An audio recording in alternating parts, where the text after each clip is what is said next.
November 22nd, 2021, Rolesville Planning Board meeting is called to order. Welcome everybody once again.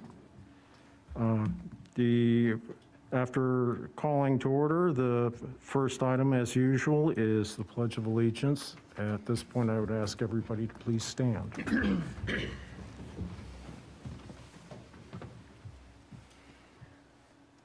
I pledge allegiance to the flag of the United States of America and to the republic for which it stands, one nation, under God, indivisible, with liberty and justice for all.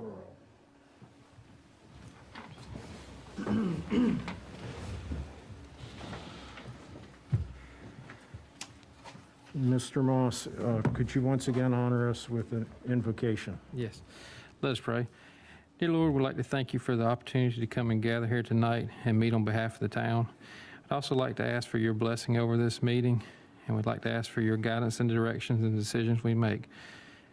For us in your name we pray. Amen. And next item up for the evening is case MA 20-03, Broughton Townhomes. Now, do we want to do any minute approval before that? Pardon? Do we want to? Oh, I'm sorry. Yeah. The agenda. Yeah, sorry about that. Didn't see it on the agenda. So let's go with the minutes. You're right, we did miss that. Sorry about that. Mr. Chair, if I want to bring your attention to number 6B, it's just a small typo. That should be September. Other than that, I don't see anything else that looks like it needs any correction. Anyone else? All right, I motion that we approve the minutes for October 25th, 2021, With the noted correction? with the noted correction for September. Thank you. We have a motion on the floor for approval of the minutes with a noted correction. Is there a second? I'll second. Motion and a second. All those in favor, please signify with an aye. Aye. Any opposed? Minutes are approved. Thank you for that catch. Thank you. Now, moving on to case MA 20-03, Broughton Townhomes. Yes. Thank you. Good evening. For your review and recommendation this evening is a rezoning request for 7.21 acres located between North Main Street and Young Street. See, the property is on the north side of North Main Street and has frontage on both Main Street and Young Street. Zooming a little closer, the neighborhood Terrell Plantation is sort of wraps around the northern and eastern boundaries of the site. The current zoning designation of the subject property is Residential 1, and the applicant proposes to change the zoning to Residential 3 Conditional District. And this is one of the cases that is under the Unified Development Ordinance because it was submitted before the Land Development Ordinance was adopted. For the condition that goes along with this rezoning request, a sketch plan is included. You can see it is for 57 townhomes. And with that property being 7.21 acres, the density is just shy of 8 units per acre. 2.14 acres of open space are provided, and just shy of an acre is what's required. And 160 parking spaces are required and provided with this. Some of the townhomes, do my magic pointer. And some of the townhomes are alley loaded and others are front loaded. And the applicant will have a moment in a few minutes to give a presentation and give you all some additional information.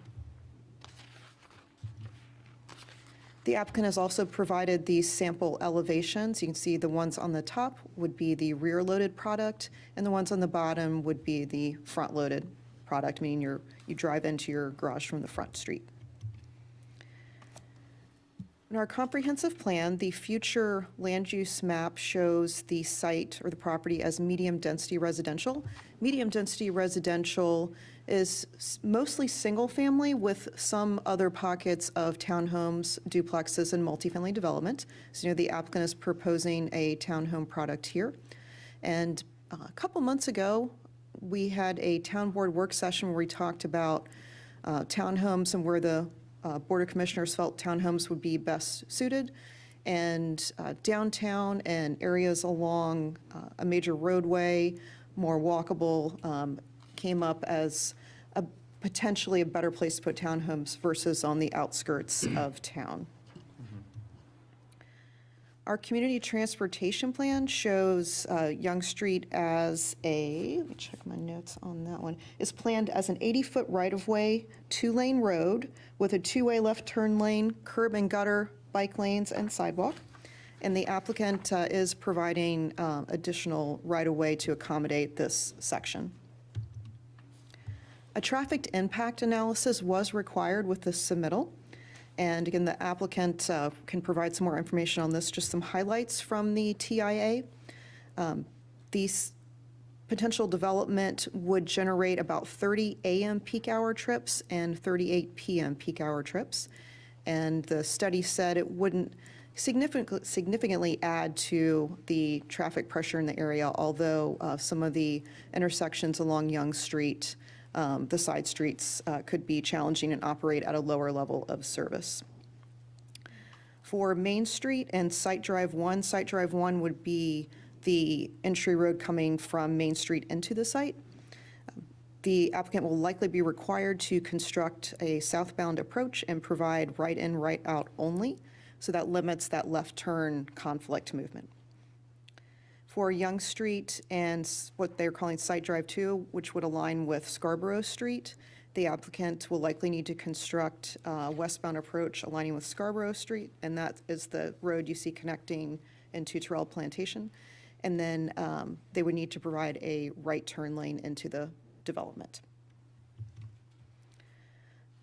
The sketch plan has been through 2 rounds of review with our Technical Review Committee, or TRC. And the applicant has addressed quite a few comments from the Technical Review Committee. Some of those comments related to circulation and showing those traffic improvements on the sketch plan and showing more information on the plan, such as topography, landscaping, and sample elevations.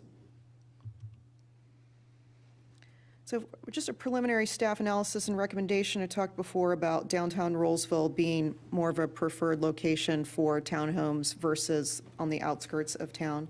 And also a medium to higher density housing product in this location would add to walkability for downtown businesses in Main Street Park.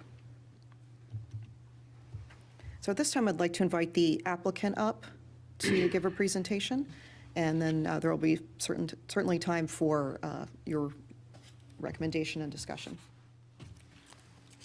So Lewis, is that you? Okay. I'm Lewis Hardy with Bass, Nixon, and Kennedy. And Meredith did a really good job walking through this. The plan has undergone some changes to conform to recommendations and requirements through the TRC process. Some of which you can see include the TIA recommendations showing all of the build-out of West Young Street on our half, our frontage along West Young Street, as well as the required right-hand turn decel lane into our site. Additionally, as Meredith hit on, with our open space, we are providing an excess of open space, in excess of the requirement, which is 15%. We are providing almost double at just over 29%. A couple things I wanted to hit on from some of your adopted plans. So we feel like this is highly compatible with the Main Street Vision Plan, the Economic Development Strategic Plan, and Comprehensive Plan. This townhome development meets the key recommendations with Main Street Vision and Comprehensive Plan, creating a walkable place, promoting the development of mixed-use income residential and a diversity of residential product types, and creating a close-knit system of secondary streets, as you can see from the connectivity that we have on our site plan. The plans go on to recommend more open spaces, particularly active open space, which, as I said, we've provided almost twice the requirement. The Economic Development Strategic Plan recommends streetscape improvements in a community that supports pedestrian mobility among a variety of uses, one of which is townhomes. We are also supplying the construction of the new West Young Street section, which I think we are the first development to do so, which provides pedestrian connectivity through our site to our frontage on Main Street, which will allow pedestrians to go across the street to the new cobblestone development. So I wanted to talk, I guess, a little bit about unit frontages, which we provided some clarification on with this plan. As Meredith said, the units that are fronting Young Street will be loaded from the alleys that are to the east. The other units that are off of the entrance from Main Street will be front-loaded. The percentage of open space, as I said, is at 29.7% of a required 15%. And the plans reflect the TIA recommendations again for West Young Street as well as Main Street. So I think that this provides us a good, unique opportunity, as we said in the narrative, this being the first development that is in our new town core that will be residential. I think it's a good opportunity for us to promote this type of development and this type of residential product.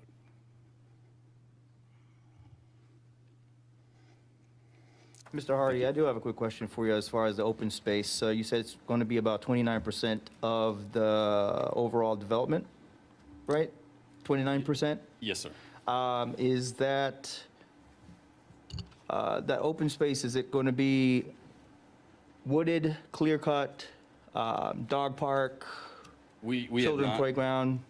we have not programmed it at this time. Okay. Yeah, I think the developer is open to some options. I think a large percentage of it will be active open space, as actually in keeping with the LDO, bringing some of those items into play for the open space area. Okay. We are open to some programming there, but wanting to get through this first little hurdle here before we dig too deep into that programming.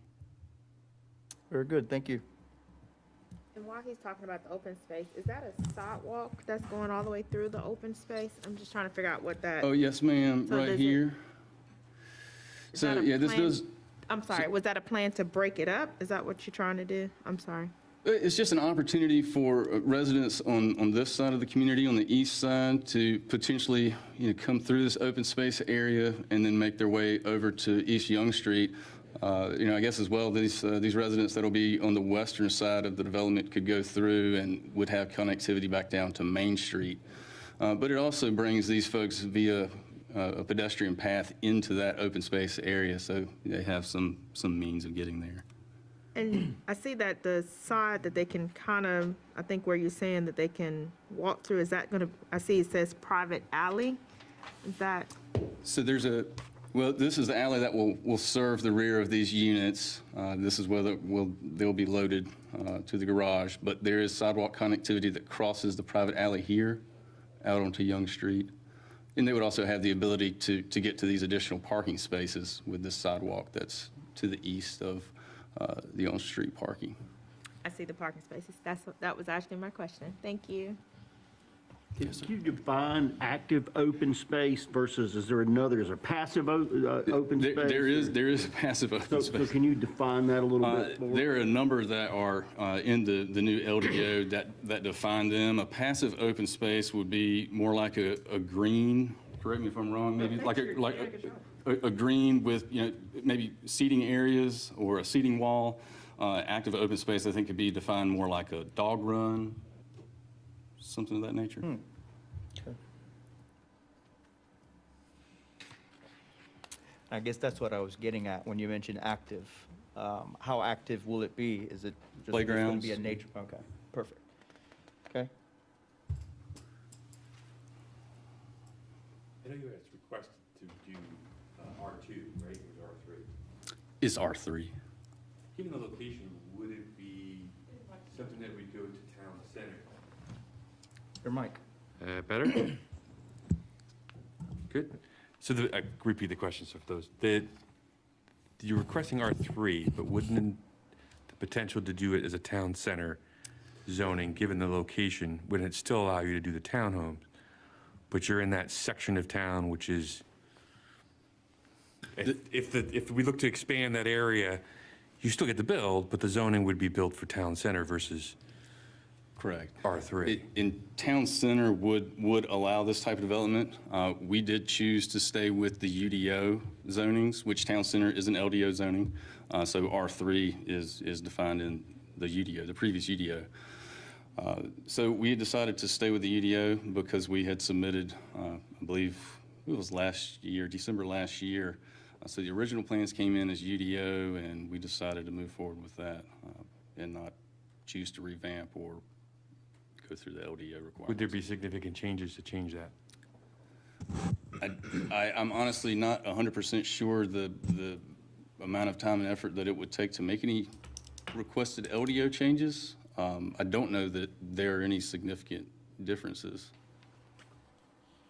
The reason I'm asking that question, because there are some architectural items that would be in the town center, and given that the area, right, if you're building something right in that section of town, would it be better to fit into the constructional and architectural designs of the area that's being put in versus having something that would be completely different architecturally right there, right? You have I saw some of the plans, you have very bright homes and Sure. pieces along those lines. Does that fit in the same theme as the town center? I do think that although we may not be defining this as town center, you may have to help me out, Meredith, because I was looking for Maybe back to the those. elevations? There they are. Okay, got it. So looking at this, I really think that you would probably find that architecturally we are in keeping with whatever requirements, and I'll admit to not being 100% familiar with the architectural requirements in the LDO versus the UDO. But I think as far as types of material, these are not townhomes with, vinyl siding and just brick. We have some nice materials, and I think we also have a nice selection of materials. Board and batting, shake, hardy plank siding, stone finishes on the facades. I feel like this is a modern product. Very popular product we're seeing in many areas around the county as well. So, but I do admit to not being 100% familiar with the architectural requirements. Are there particular ones that you had in mind? Stone, I think we had brick. There were some pieces about, you probably wouldn't have a problem with there must be an architectural feature every, I think it was 30 feet or something along those lines. And again, a window could be a feature or Okay. you probably meet all of them. My concern again would just be that you end up with that very eclectic look downstairs, here's this one section that looks like this, here's one section that looks a lot like different, and it looks a little piecemeal rather than designed and built. Sure, I do understand what you're saying and where you're coming from as far as creating a uniformity. I think we also want to have some uniqueness to the products that we're building downtown, but we can look into those requirements if needed, and we can see how we can fit those requirements as well. As a clarity item for the board, the TC district was adopted for the UDO as well, the board members that were on the board at that time. So an applicant could have chosen TC, we'll call it TC UDO, and could have stayed under the UDO as this one was, and then TC carried forward into the LDO verbatim or close there too. I believe the items that the commissioner's referencing are some of those other items that the LDO adds more detail to with regard to design and those sort of items. So if there are, and I think we're hearing this from the applicant, if there are design features that you believe are missing, it would be excellent to reference those. Because this is a conditional zoning, so you could manufacture if there were a difference between R3 and TC, you could essentially make them line up. I don't know what those differences would be, but if there is any concern the board has, they could align, I would think. And I doubt the applicant would see much difference, but it would be something adopted as a condition that the applicant would have to agree to. Mr. Hardy, I have a quick question for you. I know this is not your first rodeo. Have you built this product before, or a similar product to something like this before, locally here in the Triangle? I believe that we have a very similar product, a project that's underway in Nightdale. Okay. I believe that's correct. How many townhomes or how many units? I'm not sure. Just estimate, doesn't have to be precise. Yeah. I think it's Less than 50, more than 50, less than 100? it's a very, yeah, it's a similar size, but I think larger than Okay. this development. Gotcha. I did want to also point out just some aesthetics here, the parking. There, I see, just going back to one of my colleagues here, there's going to be some off-street parking, and I see that designated there, which is good. But as far as the residential side parking, is that enough for 2 cars side by side, or will they be behind each other? And again, not getting too detailed, but As far as, just curious. as far as parking in the driveway, Yes, as far as parking in the driveway. right, no, that is a single car driveway, the 1 car behind the right, so there'll be parking provided in the garage, and then one in the parking space, or the driveway, and then the remainder of the requirement can be accommodated along this private alley and the other parking areas. Gotcha. I do like the fact that there is additional parking there. Is there a reason why we couldn't do 2 side by side? I have to look at the requirements, and this may not be an LDO requirement in Rolesville, but there are many municipalities with recent UDOs and adoptions that will only allow for, a percentage that's, say, less than half of the yard be any kind of impervious surface. So I think again, it kind of goes back to aesthetics and a look, as well as, stormwater and environmental implications. As far as impervious and parking, in that respect, less is more. But, I don't think anybody wants to see an entire yard that's swallowed up by impervious surface. With concrete, yeah. Yeah. Okay.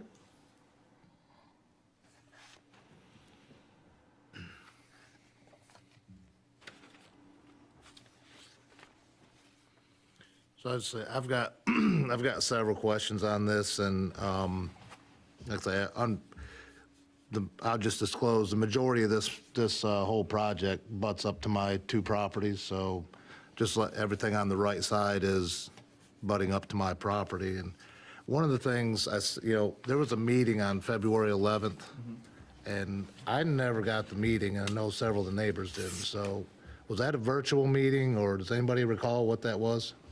We never got a notification at all about that. So I see there's a lot of comments in here about that, but so the one thing on this too is we're going back to UDO because it was applied for last year, but correct me if I'm wrong, this might be the setbacks, if we were under the LDO, would be 35 feet, not 20, correct, to existing property?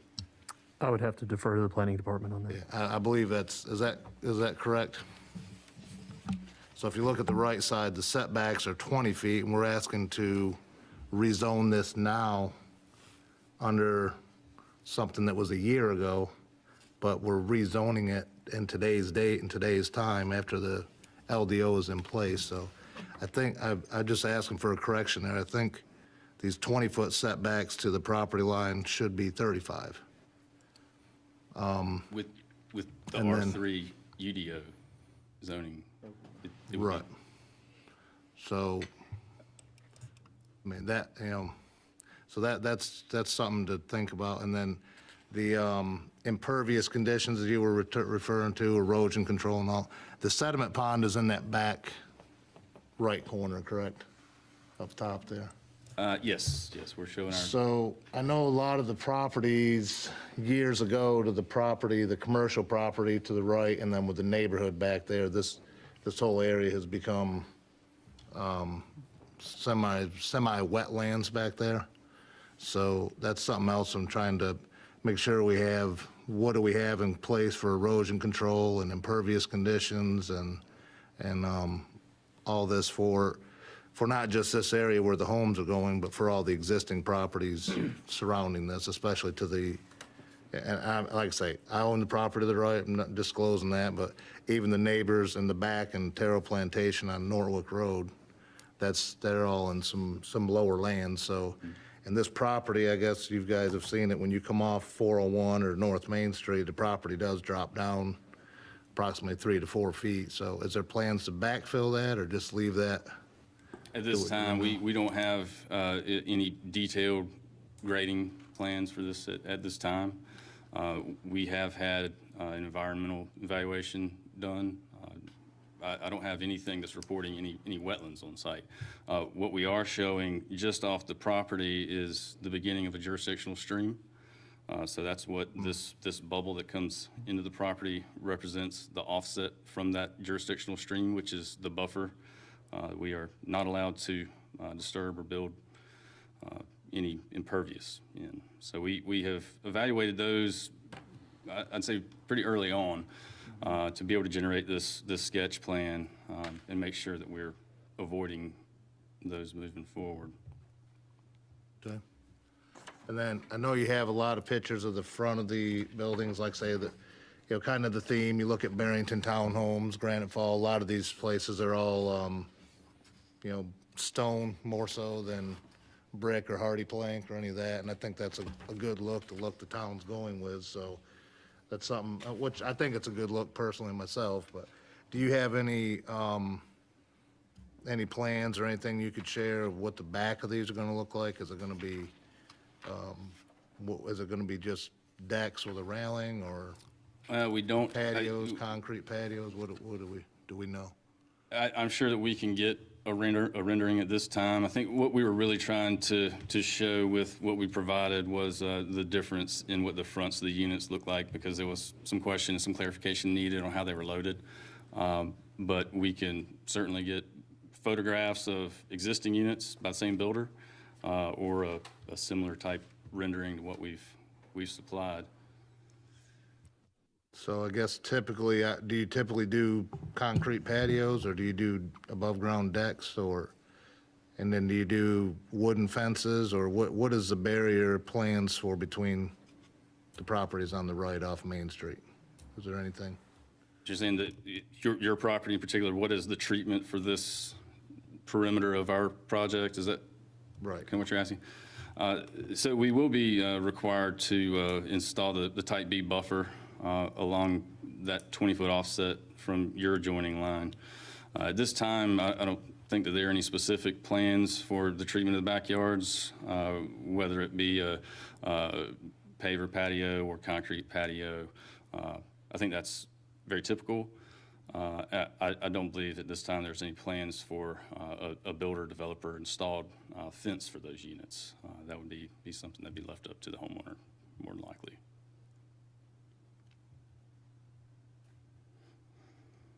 On this north side,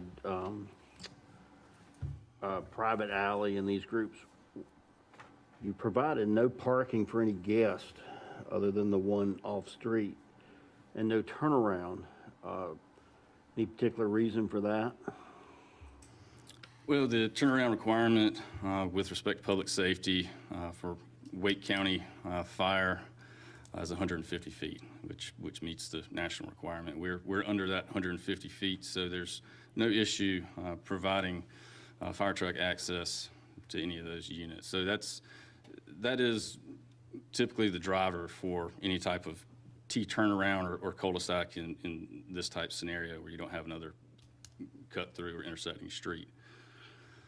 So that was the reasoning behind that. The parking with the room and the area that we have that's to the west of those units that you refer to, that's going to be the ideal location for our BMP.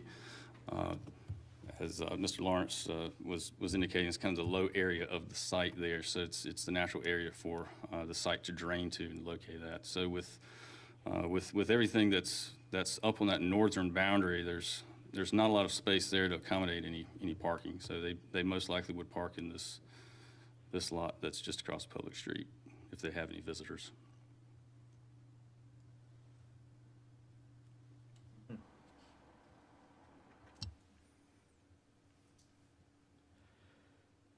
Mr. Chairman, Yes. the Type B buffer under the UDO, as we've been working with the LDO for a couple of months now, the language for the Type B buffer reads as follows. This buffer serves a semi-opaque screen from the ground up to a height of at least 3 feet. Canopy trees shall reach a height of at least 20 feet at maturity and have no unobstructed openings greater than 20 feet between canopies. This buffer may include a wall, an earthen berm, an opaque or semi-opaque fence, existing or planted vegetation, or any appropriate combination of these elements to achieve the desired opacity. At least 50% of the required shrubs must be of the evergreen species. Shrubbery is to be planted sufficiently close together to form an opaque screen within 3 years after planting. That is the Type B. So there's design latitude there that would happen either by condition now, by sketch plan now, or by the site plan development that comes later. That's under the UDO. Thank you. That's under the old UDO, correct.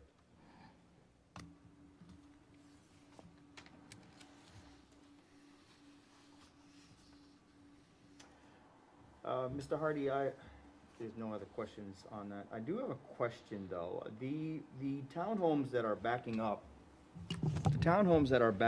to West Young Street, so we have commuters going back and forth. So, and when I take a look, depending on which side I am, I'm looking at people's backyards, correct?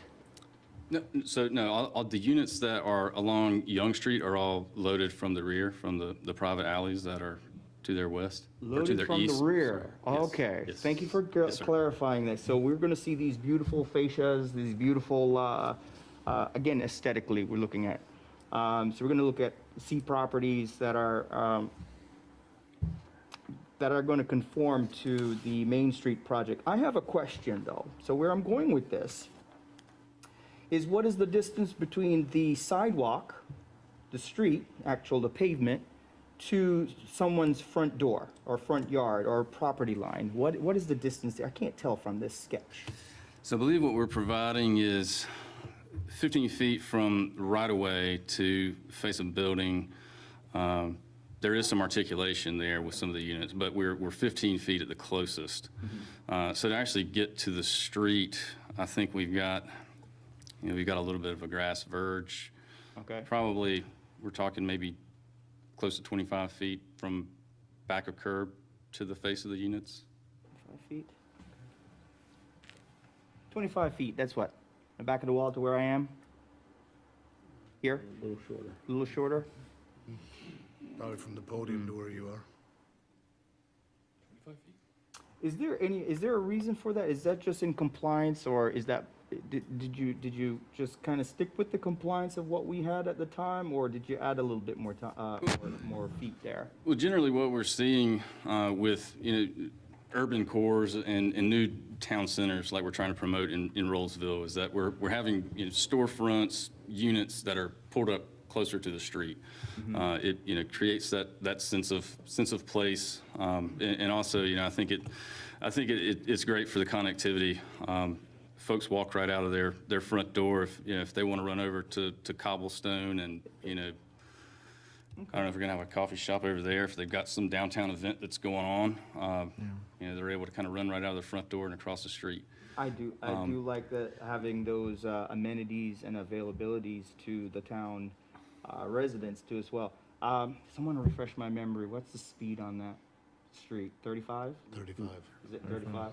Not too fast. What my concern is that these properties might be too close to that roadway. Now, granted, it's not a speed track, It's not a drag track or anything like that, but the last thing I need is someone clipping a school bus and having them run into somebody's front yard. That's my concern. Will it happen? It has happened on Rogers Street some time ago.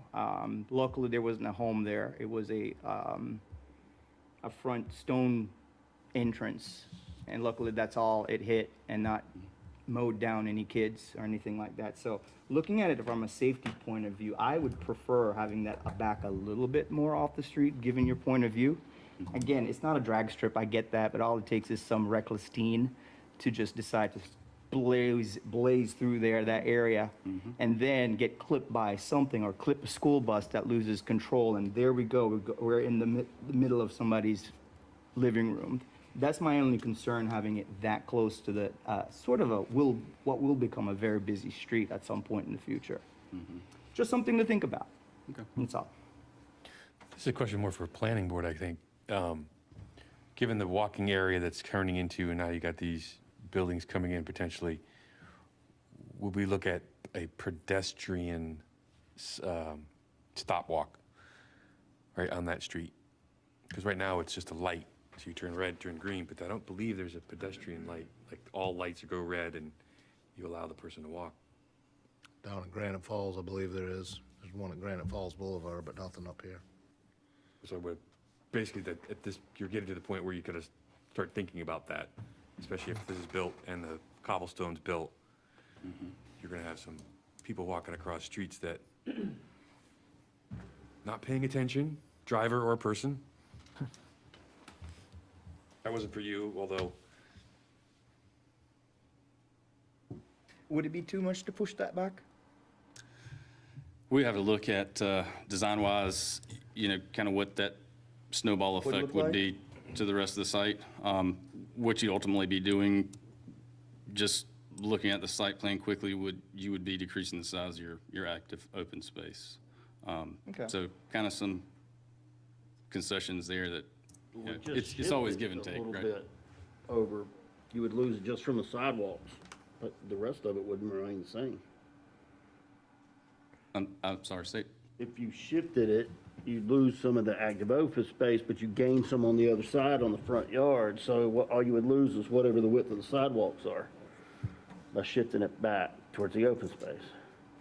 I think so you're saying that these units here, which I'm seeing are numbered 1 through 11, you would like to move them to the east, right? So then this private alley would shift that same distance, these parking spaces and sidewalk here, the same distance, encroaching into the open space. I don't know that we would have opportunities to make up that loss. And again, it's just a thought. Safety is my first and foremost. Sure, I understand, and, We can put accidents. as much stuff in here as we want, but if it's not safe, then it's not a good product. Sure. I live in a very similar product to this. It's not a townhome, but I live in a planned unit development, and the frontages of the units are very similar to this, and, I hear your concerns. Just something to think But, about. yeah, we've had no concerns in my community, and although I do realize things are bound to happen, right, regardless of how prepared we are sometimes. That's true. Right. Well, there will be street trees planted along between the buildings and the sidewalk as well.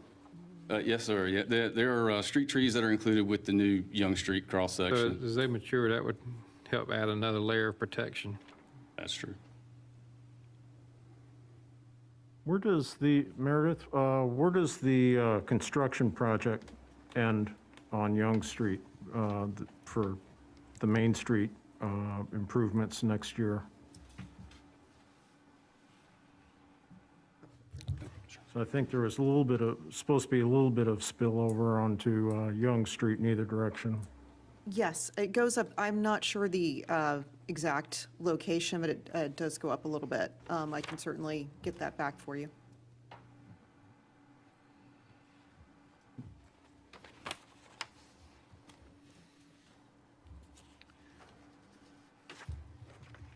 Oh, for everyone here, so just again, correct me, it's been a busy day.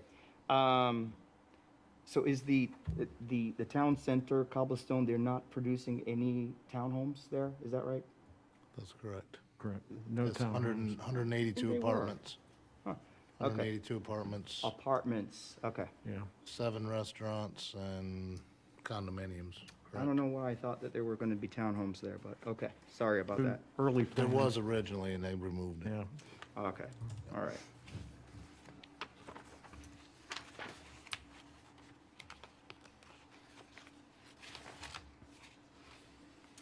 All right. Further questions? Discussion? No, I guess, like I say, I'm looking at, like I say, again, just trying to look at these setbacks, and even, have you heard anything from the museum owner with Terry Marcel and Little, that she's gonna be in the same boat with 20-foot setbacks, as well as the Hendersons and so on?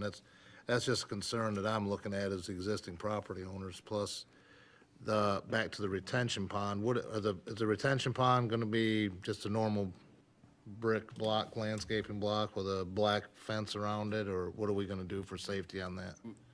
Generally, yes, I propose a fence, minimum height 4 feet, with, maximum 4-inch spacing between the slats on the fence, which is, in keeping with ADA standards for safety.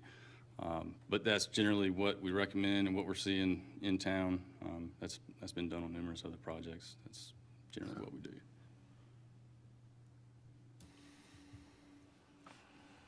Do you just mind going back to one slide for me? I think it was the traffic slide. It might have been, Let's see.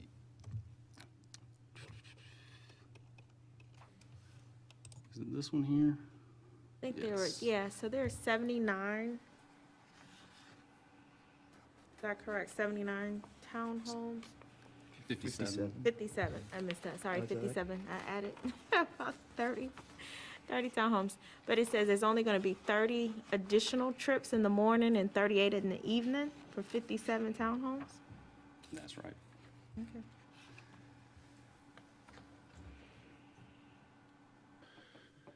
So I think the only discussion I would have is on this, just couple things for the developer to try to bring back would be, what are the backyard views? You know, are we going patios, we going wooden decks, are we building fences? What is the type B buffer gonna consist of? Or what, is this gonna be, 5-foot-high wooden fences or natural? I guess the unobstructed and the growth should be all natural vegetation, I guess, so. And the other thing, I guess, to ask staff would be looking at the property setbacks, and that's something for the developers too. The moving of the homes, or that's the moving of the homes east along Young Street. Can they be moved east as Mr. Cross was talking about? And then looking at rezoning this, since I understand this was applied for a year ago, but rezoning this under the LDO and not the UDO, can we do that? And would that settle the property setbacks from 20 feet to 35 feet? Board members, if it helps, it appears that if this were to come in under a standard zoning district under the LDO, and I'll let Meredith come up here and rescue me if this is not correct, given we are at an 8 unit per acre or 7.9 units per acre, this would come in under the LDO as a standard district as RH, which is the residential high, if you will. And for attached homes, maximum 9 dwelling units per acre, the front yard is 15 feet. The end unit side is 10 feet, minimum 30 feet between structures, and a rear yard of 15 feet. That would have been under the LDO under an RH rezoning application. For TC, and I don't have it here in front of me, I do know that the front yard setback actually goes away. It can be 0. So that may not be moving in the direction that the planning board is considering. Yeah. If you take a look, if you get a chance to drive by later this evening, 5401 off of 401 and 540, they have similar products. I don't know what the guidelines and specifications are, but they do have similar products as well, where the setbacks in front are, I don't know, 5, 10, maybe 15. But these are not busy. I don't think they are. I don't think they're very busy drive, or in other words, they're not on a double yellow. Whereas this will be on a double yellow, so we're just going to see a lot of traffic. So that's where my concerns are. So it's a sort of a different product. If it were, I don't know, can't think of where you would probably put something like this, but just to keep that in mind, that you know, these traffic situations, they can be so unpredictable. So I understand. We do have another 5, I think it's 5 feet of bike lane that would, Okay. maybe you wouldn't like to hear that the bike lane is utilized as an additional buffer between vehicles in front yards, but that is the case. But no, I see your concerns, and you know, we can see if we have the flexibility without, you know, being detrimental to some of the other spaces we're planning to provide in the site. Yeah, I think you could take a look at that, but for me personally, I think the 15-foot is within the minimum setbacks. I don't think I have as big of a concern along the street frontages. I've seen in a lot of other municipalities a lot closer than that. I know in Wake Forest, they have, they're doing some townhomes along Franklin Street, which is a pretty busy street at times, and I think theirs are within 5 feet of the back of curb, or 5 feet of the sidewalk, which puts it less than 10 feet from the back of curb. So I've seen it in other municipalities. So I think with the traffic lanes that are here, and the you know, being that is the minimum setback that the town has set, being 15 feet from the street doesn't concern me as much. Yeah, and I do think it's in keeping with the look and feel that we're trying to achieve in a town core. And I also think that, and I wasn't involved as heavily with the cobblestone development, but I believe some of the buildings there on Main Street are sitting up pretty close, up on it. pretty tight, yeah. Yeah, historically, there have been some structures pretty close to the sidewalk on Main Street. That old, I think it was one of the Fleming, a couple doors down from my house. Big house used to be there for anybody who's been here for maybe 15, 20 years or so. That house was right on the sidewalk, and that was one of the older houses in town at the time. You get closer and closer with those right-of-way dedications too. okay. But also, wasn't the road different? The road was different initially, Main Street. Yeah. Well, this was a couple of doors down, closer to downtown. Some of those, that house was pretty close, and then some of the, walking up the sidewalk on North Main, it seems like some of those are a little closer. But, you know, cobblestone itself, you know, as initially planned, we were expecting a lot of that to be up on the sidewalk. It's a starfront versus residential for the most part in that area, which you kind of expect. You want it to be close to the sidewalk. For commercial, yes,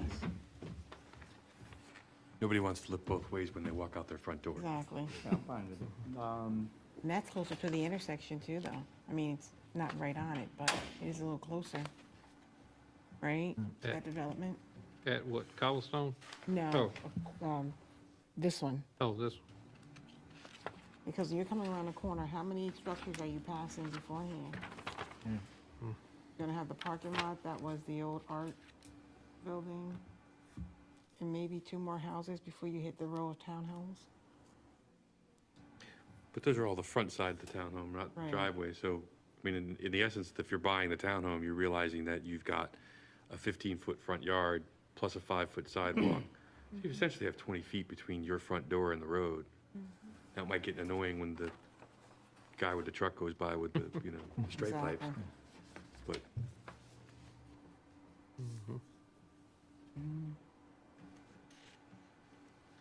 I can hear it from my house, and I'm a quarter mile from the road. Oh, Lord.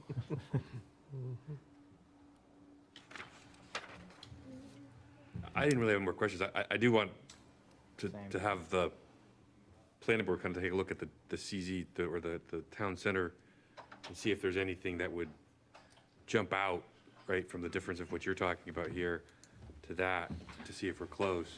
Again, if it was something that went completely way off, I want to make it some sort of condition of the zone, so it just didn't clash with the rest of the area. I can't think of anything that would differ greatly at all from. Top of my head, I can't from think what of we're wishing to rezone to. You know, it does sound like, again, the setbacks would maybe be somewhat to the advantage of the adjoiners. There again, a reduction in setback give us a bigger backyard. But I think the applicant, I think, you know, Bass Nixon and Kennedy, we're happy, I mean, with this product, obviously. And spend a great deal of time on this sketch plan to provide you guys the detail. But we can look into those items of concern. Mr. Chairman, I have no further questions. I think we may have the applicant who wants to speak. Please step up. Thank you. I'm Marty Bizzle with Bass Nixon and Kennedy as well. Work with Lewis. Probably the worst kept secret in the room is that the developers of Cobblestone are also developers of this development as well. And they do want a nice product that complements Cobblestone because they have a tremendous investment there. And very good points about the town center. We had looked at town center zoning as well because we obviously were zoned town center for Cobblestone. And Mr. Neal has brought up some very good points as far as the setbacks. You know, they basically are a 0 setback, and then they do have a maximum. So that may get us going in the wrong direction. As you know, we do have those buildings pulled up, you know, towards Main Street and actually West Main Street as well, or West Young Street as well. And looking at the architectural standards, I don't know, and I'm just going back through the process that we went through with Cobblestone. The biggest thing that I think, and I don't even know that it would apply here, is because of our building height. The town center zoning district had some compatibility standards that we had to meet if we were within a certain distance of the property lines. And we ran into that with Cobblestone, which basically meant if we went above, I believe it was 35 feet in height, we had to start stepping back our buildings and that kind of thing. So as far as the materials, we are using basically the same materials of Cobblestone that will be here. They're, you know, masonry, lots of masonry. We do have some hardy plank, masonry, cement, fiber cement products, that kind of thing. So I couldn't say 100% sure, but the architectural standards, I don't know that they would change a great deal. But I just want to let y'all know that they are fully vested across the street, and they do want something here that's going to be compatible. So, I mean, great points, but they're very very aware, and they do want a nice product. So, just wanted to add. Mr. Chairman, can I ask a question either to Mr. Bizzle or Mr. Hurley, just for a clarification item? So state law doesn't allow the planning board or the town to impose a siding material, a cladding kind of an idea for single-family detached, but the town can, in the right circumstance, for example, a special use permit, impose it on a townhome project. Here, however, you're in a conditional zoning case where it's about agreement between the applicant and the municipality. I believe the applicant is saying we're going to do these things, but those things would need to turn into a condition at some point, and it may be that y'all aren't ready to do that, but probably need to have it done by the time we get to the board. Does that make sense? Yeah, we can Okay. certainly do that. All right. And just have that be part of the recommendation of the planning board, that conditions relating to the applicant's elevations be made a part of the conditions of the eventual vote. Something along those lines would be a recommendation. That's Thanks. fine. We'd be glad to do Thank you. I did have a quick question. Are these 2-story or 3-story townhomes? 2-story. I thought I saw 3-story in there somewhere. Yeah, I saw 3-story in there. Was there too, but- 2 or 3, yeah. 2 or 3. 2 or 3, but I yeah. think they're all 2. I think that was in a previous narrative that we were, you know, They're all very 2. early Yeah, on. they're all 2. So they're 2. They are. All are 2. Okay.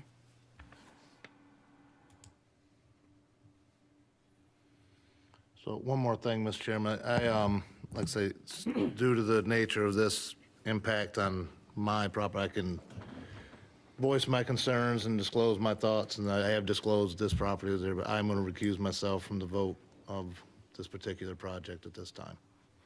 Do, Mr. Neal, do we need a motion?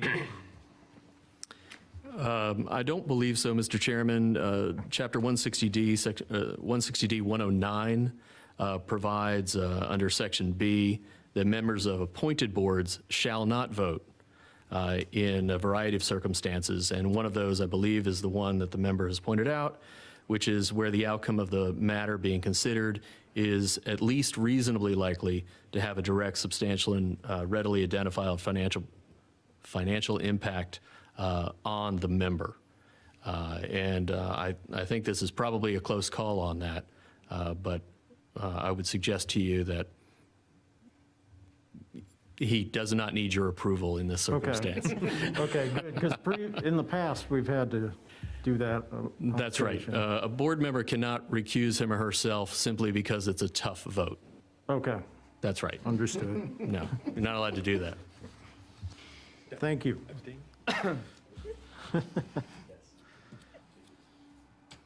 Something to probably take into consideration, though, not just board member Lawrence here, but there could be other neighbors and residents who probably could start feeling the same way since they bought into this property years and years ago, Terrell Plantation example.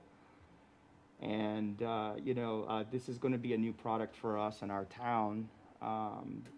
We've never seen anything like it before, so it's a lot of pressure for us and for you and our townspeople. So definitely, let's get it right. Well Get it said. right.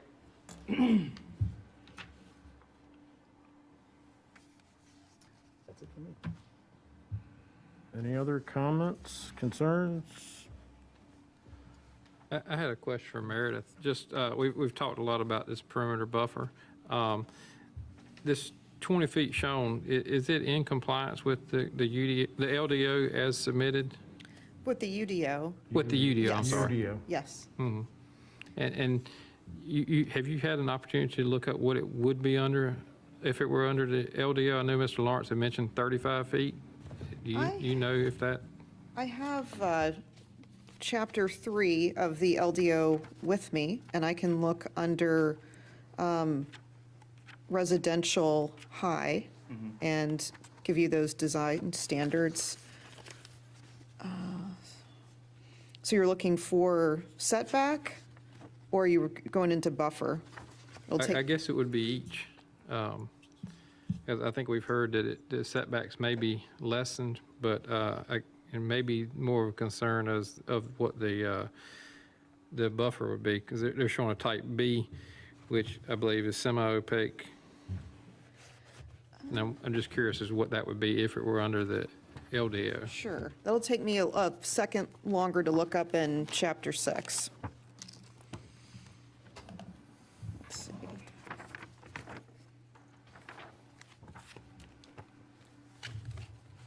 Oops, I didn't mean to do that.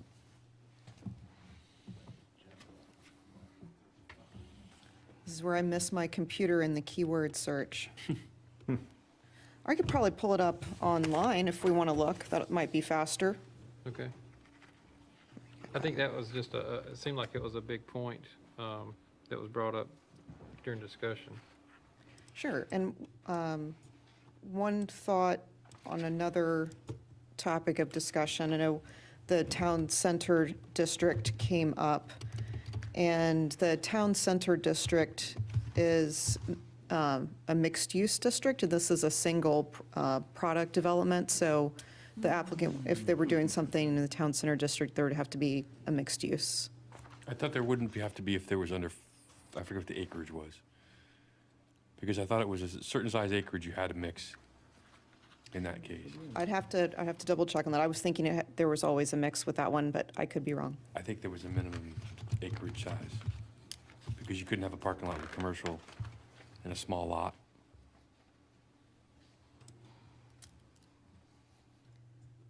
I could be wrong. I've slept since then.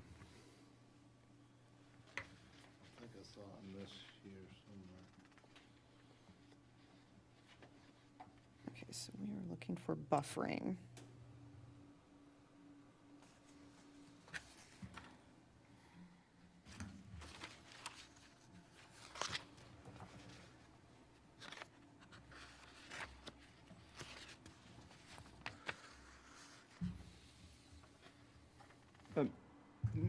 I have a question for Mr. Hardy again.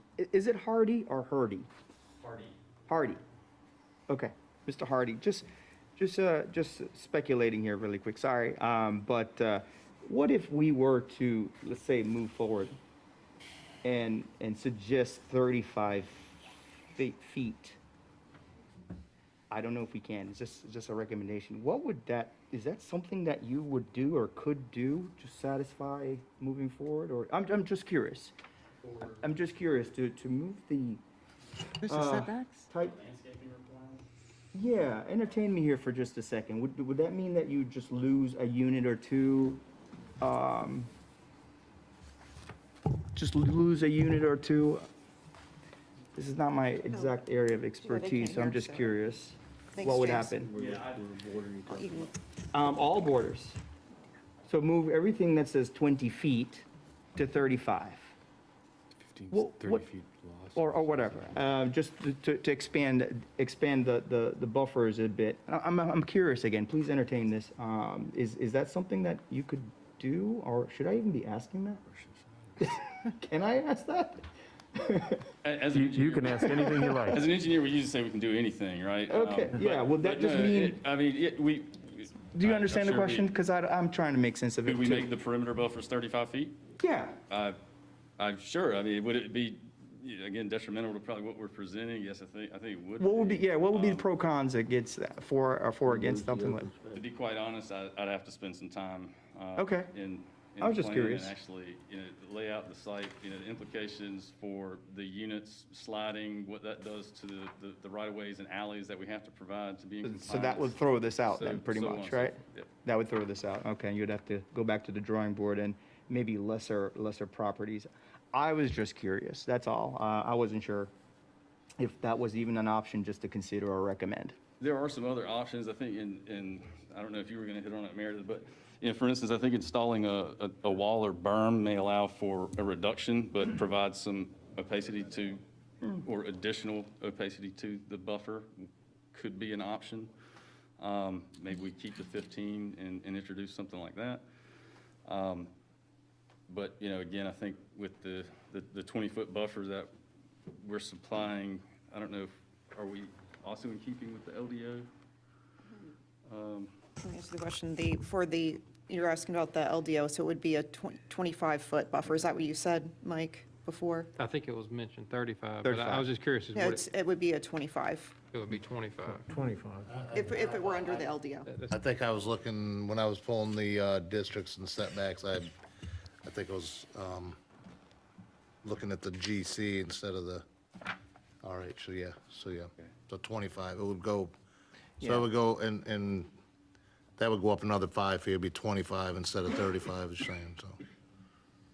But would the opacity stay the same, or is that? 10-foot gap between plantings, and I believe it was 20-foot gap Three. on the other one. So that would be more opaque on this one. It'd be, this is I don't know, sorry, I didn't mean to hit that. This is the perimeter buffer type 3. Oh, okay. 4 trees per 100 feet, 2 understory, 60 shrubs per 100 linear feet, and a wall. Okay.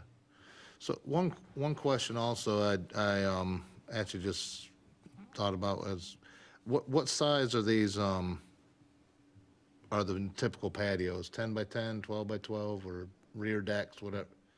I'm just curious, from the back of the structure, 12 by 12. 12 by 12?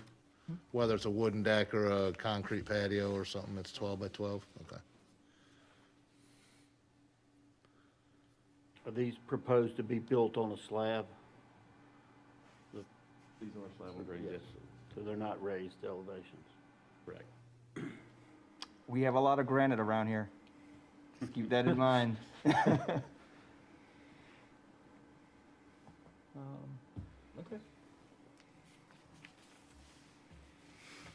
Okay, good question. Thanks. No? Sir. Cameron, I've got Sir, were you interested in, two there now. I don't think we can make it. Just a quick note, I was going to introduce Mr. Ellebarger later. This is Mike Ellebarger, our new senior planner. okay. Hello. So if there are no further questions, the floor is open for a motion with possibly some recommendations for possible conditions if this goes, if there's a positive recommendation.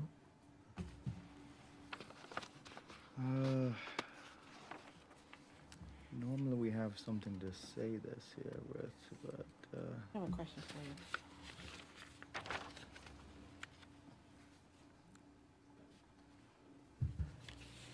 you. Or maybe it'd be better to say suggested conditions to consider.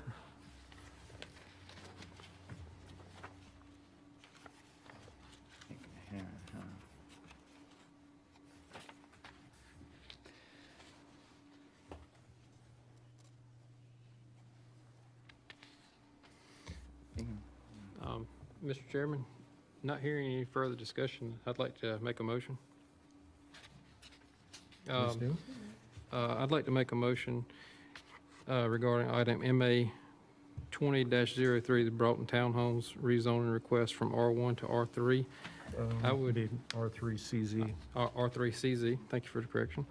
I'd like to make a recommendation for approval based on the condition that prior to the submission to the Board of Commissioners, that the material design for the townhomes be presented and approved by the staff. And I'd like to see if the applicant could look at increasing the width or thickness or opacity of the buffer on the adjacent properties. I think the 20 feet may be sufficient if it were filled in more to the criteria of the new LDO requirements. We have a motion for a recommendation of approval with some condition suggestions. Is there a second? I second. We have a motion and a second. All those in favor of moving MA-20, or sorry, MA 20-03 to the town board with a recommendation for approval, please signify with an aye. Aye. Are there any opposed?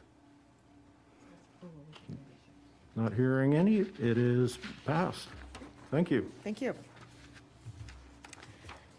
Next up are the LDO Round 1 technical amendments. And in your packet, you have the actual proposed text for the amendments. And I just want to point out, the new text is in blue and is underlined, and any text that is proposed to be removed is red with a strike through. So that could be handy to have as we go through the slides. In your report for the LDO Round 1 technical amendments, there's a summary table at the beginning before the actual amendment text that I just described. So we had a work session with the town board in October, and here we are with you to get your review and recommendation here on November 22nd, Thanksgiving week. And then the amendments are proposed to be on the agenda for the December 7th town board meeting. The first set of amendments have to do with the planning board, and I might talk about the planning board and the Board of Adjustment together somewhat. In the LDO, a lot of the statements about the planning board referenced 160D, and in our town code of ordinances were more provisions for the planning board talking about the membership, et cetera. So with the draft amendment for the planning board and the Board of Adjustment, we've taken the language from the town code of ordinances and brought it into the LDO. And what that adds is a statement about membership, as well as terms, or vacancy terms, and then voting rights. And I noticed when I was working on the presentation today that it looks like I left out the item number 2 under membership for the Board of Adjustment. And so I would propose that that be the same as what's with the Planning Board to have that consistency. So again, we added the membership. So for the Planning Board, we've defined it as 7 members with 3 from the ETJ, and then noted that the ETJ members have the same voting rights. And then for the Board of Adjustment, 5 members, 2 from the ETJ, and also ETJ member voting rights are addressed, meaning they have the same voting rights and privileges as the in-town members. So any questions or comments on the Planning Board or the Board of Adjustment items?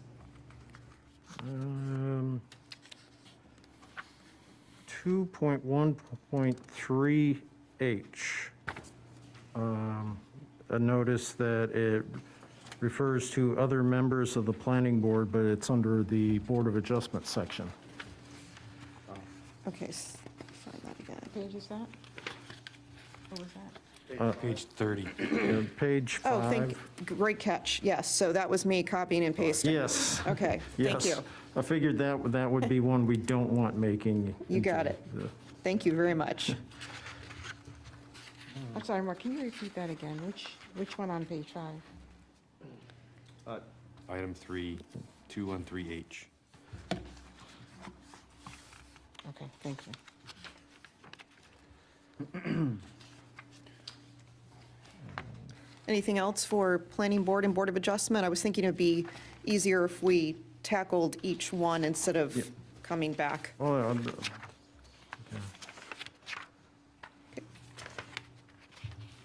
Right, the next one is in Table 3.2.1, General Commercial Development Standards.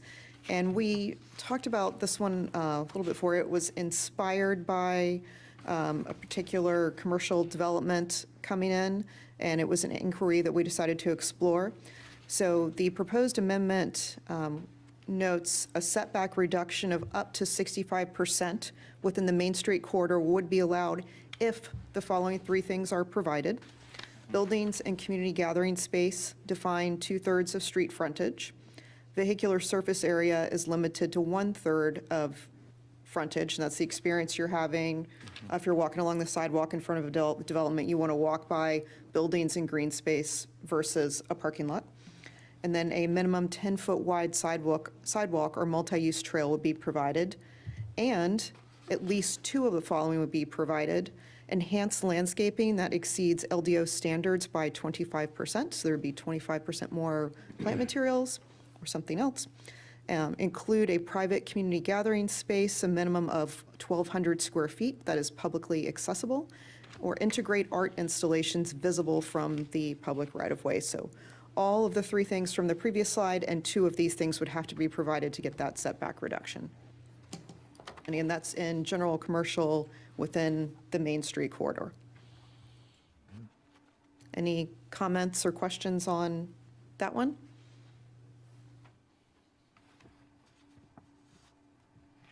looks good. Okay.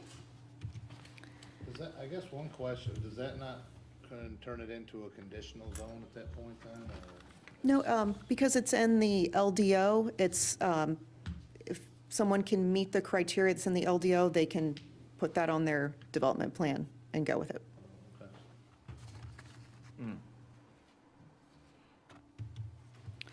The next item has to do with the minimum size of an activity center and a neighborhood activity center.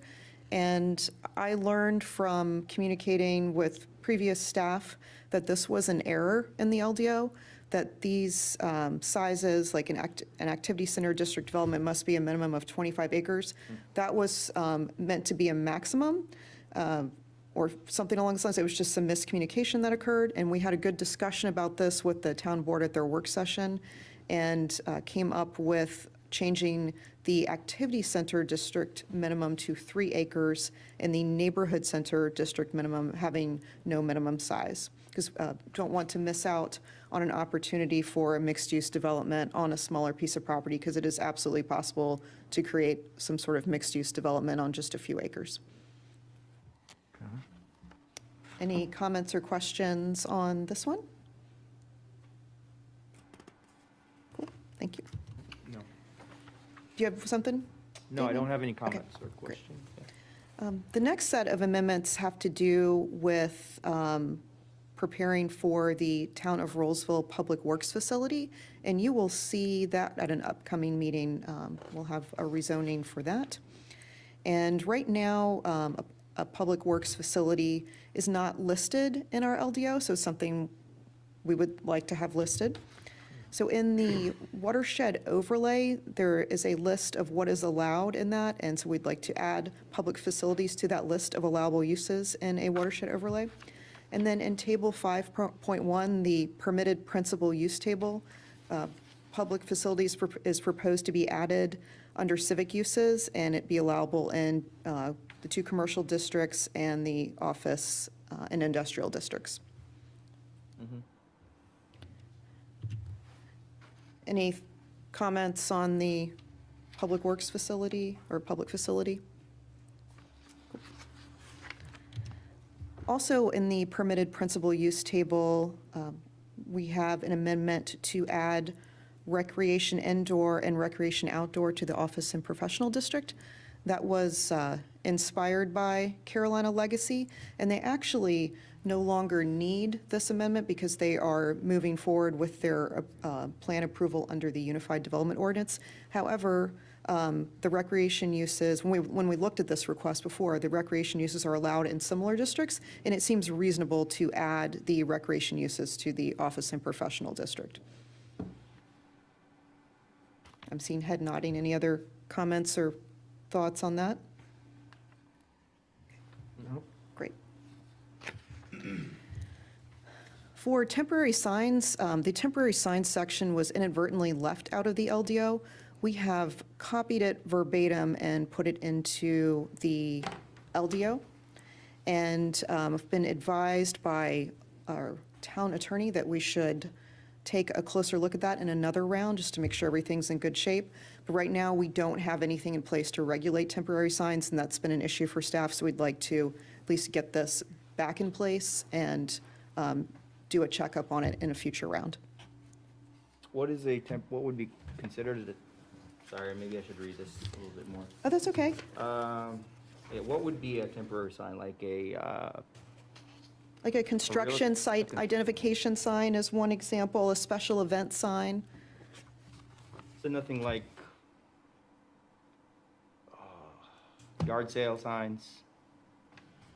Or recently commissioner signs, election The political signs are a separate, signs? Are different things? separate beast. Okay. That's why I wanted some definition on temporary Sure, signs. like temporary directional sign, special event sign, a construction site identification sign are the ones we're talking about. And as you know, with all the construction activity we have, those construction site signs are popular. And special events as well. Perfect. So that says recommend reinserting temporary signs minus feather signs, A-frames, or yard posters. Yes, those are covered in the LDO. It's just that the ones I mentioned are the ones that were copied verbatim. The, We're under that section 6, I guess, or Yeah. just the standard board signs. No, because standard board signs are covered under 6.15. sure, I'll go. Yes, so the ones that have been copied verbatim are street banners, construction site identification signs, special event signs, temporary directional signs, and I believe that is it. So that's what we were missing. Under the, at the beginning, under street banners, it says the town manager or his designee may issue a permit. Should we change that from his to his/her or some other? Oh, sure, We may not always have a man as a town manager. you're exactly right. Personal pronouns make a difference. The third line on the temporary signs addition has a little bit of a typo. Okay.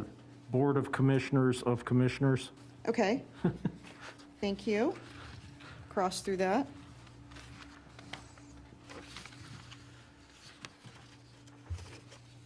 Anything else on temporary signs?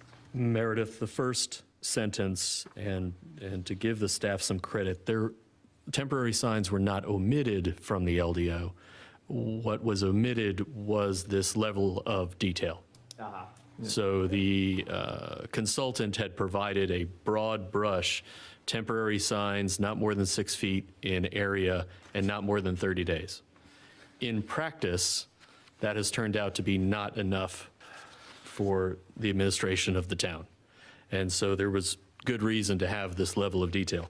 Let me throw out for the staff's consideration, we cannot retain the first sentence that says temporary signs may be permitted in any district for a maximum of 30 days. Okay. Because we then go on to list all sorts of other days for various temporary signs. I think that might only apply to street banners. Okay.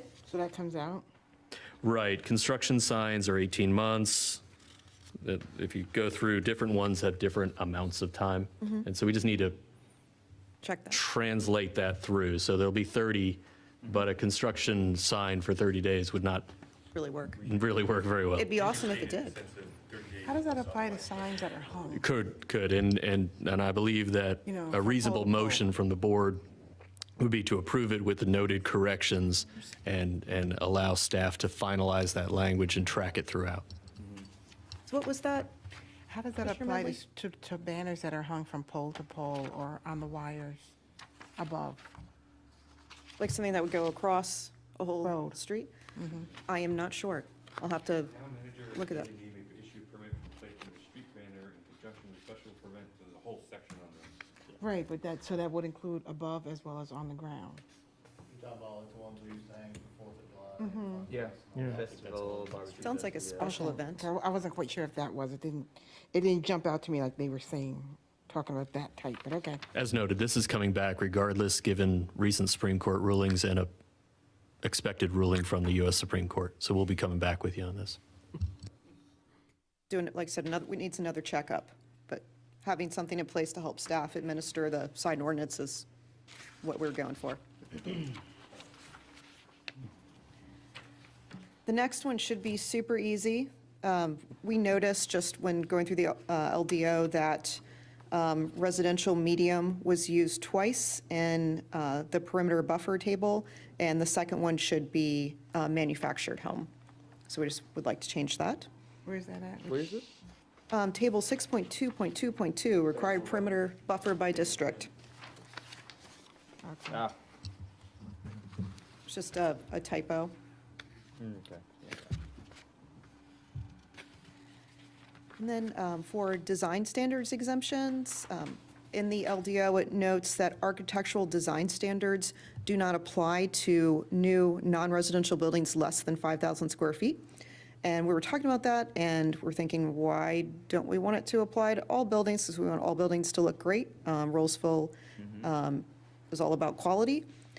So I'd like to amend the LDO that these architectural standards would apply to all new non-residential buildings. An example of a smaller building would be like fast food restaurant, and they can look great too. Any comments or questions on that? I'm Would that assuming, affect the colors, something like Bojangles with these architectural? We don't have the color. The architectural design standards talk about some materials and some transparency and some other things, so I don't believe we have anything on color in there. You know, Raleigh did that one year and made Applebee's have a blue apple. I know, I And I used to struggled with that. work in a community that people called beige, Yeah. so there was a lot of color going on, or lack of color. I'm assuming the numbers 2 and 3 will move up to 1 and 2 with their removal. That's a great point. I need to fix that. Thank you. Perfect. Good catch. Anything else on that one? Great. The next one is Chapter 6 Development Standards, and right now, our LDO does not define administrative minor modifications, and what that means is, as planning director, if something that we define that I can approve would keep staff from hopefully wasting the town board of commissioners' time on something that they really don't need to see. For example, We are proposing to add the following administrative minor modifications to the LDO: reconfigure parking design if the number of parking spaces stays the same, change landscape material arrangement to the extent that it's remaining in compliance with the LDO, so just some plants can move around a little bit, and if, let's say if it was part of a special use permit, it seems a little excessive to take it to the town board to look at if a few plants have moved.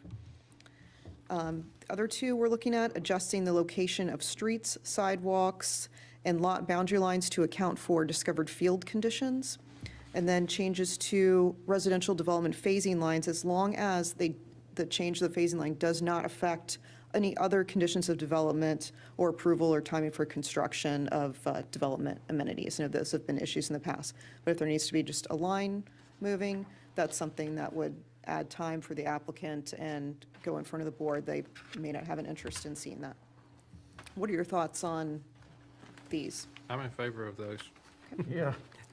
I work with a lot of developers, and we have a lot of time get taken back from other municipalities for, very minor changes in the big scheme of thing by, shifting a road 2 feet or changing the rear of one lot line because there's a stream or something that we want to keep off the lot, to have to go back through the whole process of planning boards and commissioners just for a very minor change when the big picture, the lot count or road lengths or nothing really changes.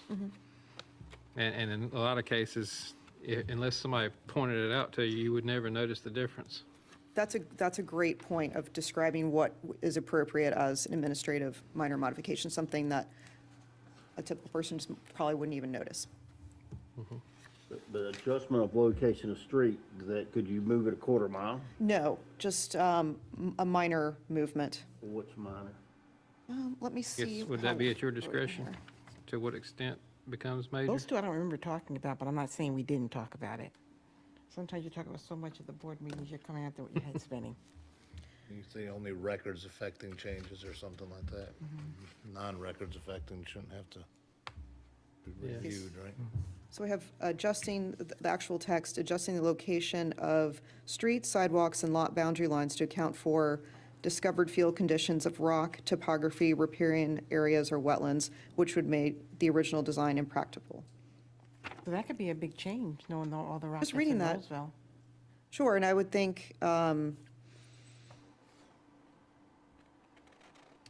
is there a way, Mr. Neal, to make that a little tighter, to add some comfort to that? Any thoughts? Let me suggest this off the cuff. The same list with the same substantive language, but each one of the enumerated items begins with something along the lines of minor adjustments to, as a phrase. So minor adjustments to the location of streets, sidewalks, and lot boundary lines. If someone believed that that was not happening in accordance with the LDO, they would have a challenge that they could bring to the Board of Adjustment for an appeal of an administrative decision. If a staff member were to take on an adjustment that is larger than what the Board of Commissioners thinks is minor, that person is going to have a very limited career in public service. So it, in some ways, can govern itself, and it is on the planning director, or under the LDO, the land development administrator, I believe is what we're calling this person, to take that. But minor is likely going to be something that is driven by the common understanding of the word. And I share your concern that when we place minor in the introductory phase and then don't have it in these individual ones, we're just saying that anything under those enumerated items is per se minor. And I don't know that that is true. Do I think it would ever be a real problem, given the other concern I mentioned? I don't think so. I have met very few planning directors that want to challenge their Board of Commissioners on an unpopular change that they would approve. But this is coming to you, I think you know, and Commissioner Medley can attest, when we convene an evidentiary hearing for a quasi-judicial period and we have a swearing in, and I read all of the introductory language, and the board members cannot locate the change on the site plan without it being defined. It looks essentially the same. But it isn't the same. It is, in fact, different than the site plan that had been approved. That is not a great hearing at 10:30 at night. So that's what we're trying to get around. So, but wait, it would come up saying that there was a minor change made at that meeting, or? No, the board would have approved it at a normal hearing, a site plan approval hearing, or a special use permit hearing. You would have approved a plan. If, as that plan progressed under staff approval, an adjustment, a minor adjustment was necessary, it would not require an amendment to the special use permit, which is what we've currently had to bring back to the board a couple of times. And it was very unpopular when we did so. And a waste of time. Yeah. I would like to see, I'm not sure which one would be best under possibly number 3, is even adding mail kiosk location. That's an item I've run across in several developments. The developer proposes a mail kiosk location, and ultimately they have to get approval from the postal service of those locations. And so a lot of times it's not the town or the developer's final say. And the post office is really hard to pin down at times. And I've seen them, go from, you have a parking area and the mail kiosk gets flipped from one side to the other, which is a change, but it's a really minor change. So I would like to see mail kiosk added, possibly number 3. Would it be any change to the location of the kiosk within the subdivision could be a staff approval? Or would it only be a minor change to the location of the kiosk that would be a staff approval? I'm fine with any change to them, but, I think to some extent it would be up to planning director's discretion as to when it becomes so major that it changes the overall aspects or design of the subdivision. I mean, 'cause Could you add the language, if advised by the Postal Service, on recommendation of the Postal Service, not at the developer's discretion, but at the Postal Service's? I hate to pin it down to one, because sometimes as through the design phase, you realize, it will be a lot more accessible if we moved it over 10 feet. So it may not always be the postal service. It may be the planning department that picks up on it. You're not talking about relocating the parking lot servicing that kiosk? Not necessarily. Yeah. I mean, unless the postal service comes up and says, hey, we're not going to drive to this side of the neighborhood, we want it on this side. And that's a bigger difference. Yeah, it could be, yeah. And I'm more of, the mail kiosk, you see all various sizes. Some are walk up on the sidewalk, some are at the back of parking areas, some are amenity centers. And, those locations need to get sometimes varied during the design or design and construction planning of the neighborhood. I would suggest this might be a good idea, and I'd like to hear more conversation on it. It may need to be a number 5, as it is a little bit different in terms of those other features that we talk about in 3, in terms of what would trigger it. It may just be that we don't think that the location of mail kiosks is enough to reconvene an evidentiary hearing. If that's the case, we would just make it its own 5. I could suggest as an idea, you're going to hear from the staff that we're going to do 2 rounds of LDO amendments tonight. That might be something to bring back separately, so that there's an opportunity for staff to do some wordsmithing, bring it back, and have it come back around with this other set, which is not as far along. Okay. Yeah, and I'm fine with that. I just think mail kiosks are something that need to be addressed at some point in time, because that's something I see in neighborhoods that get changed frequently. I agree.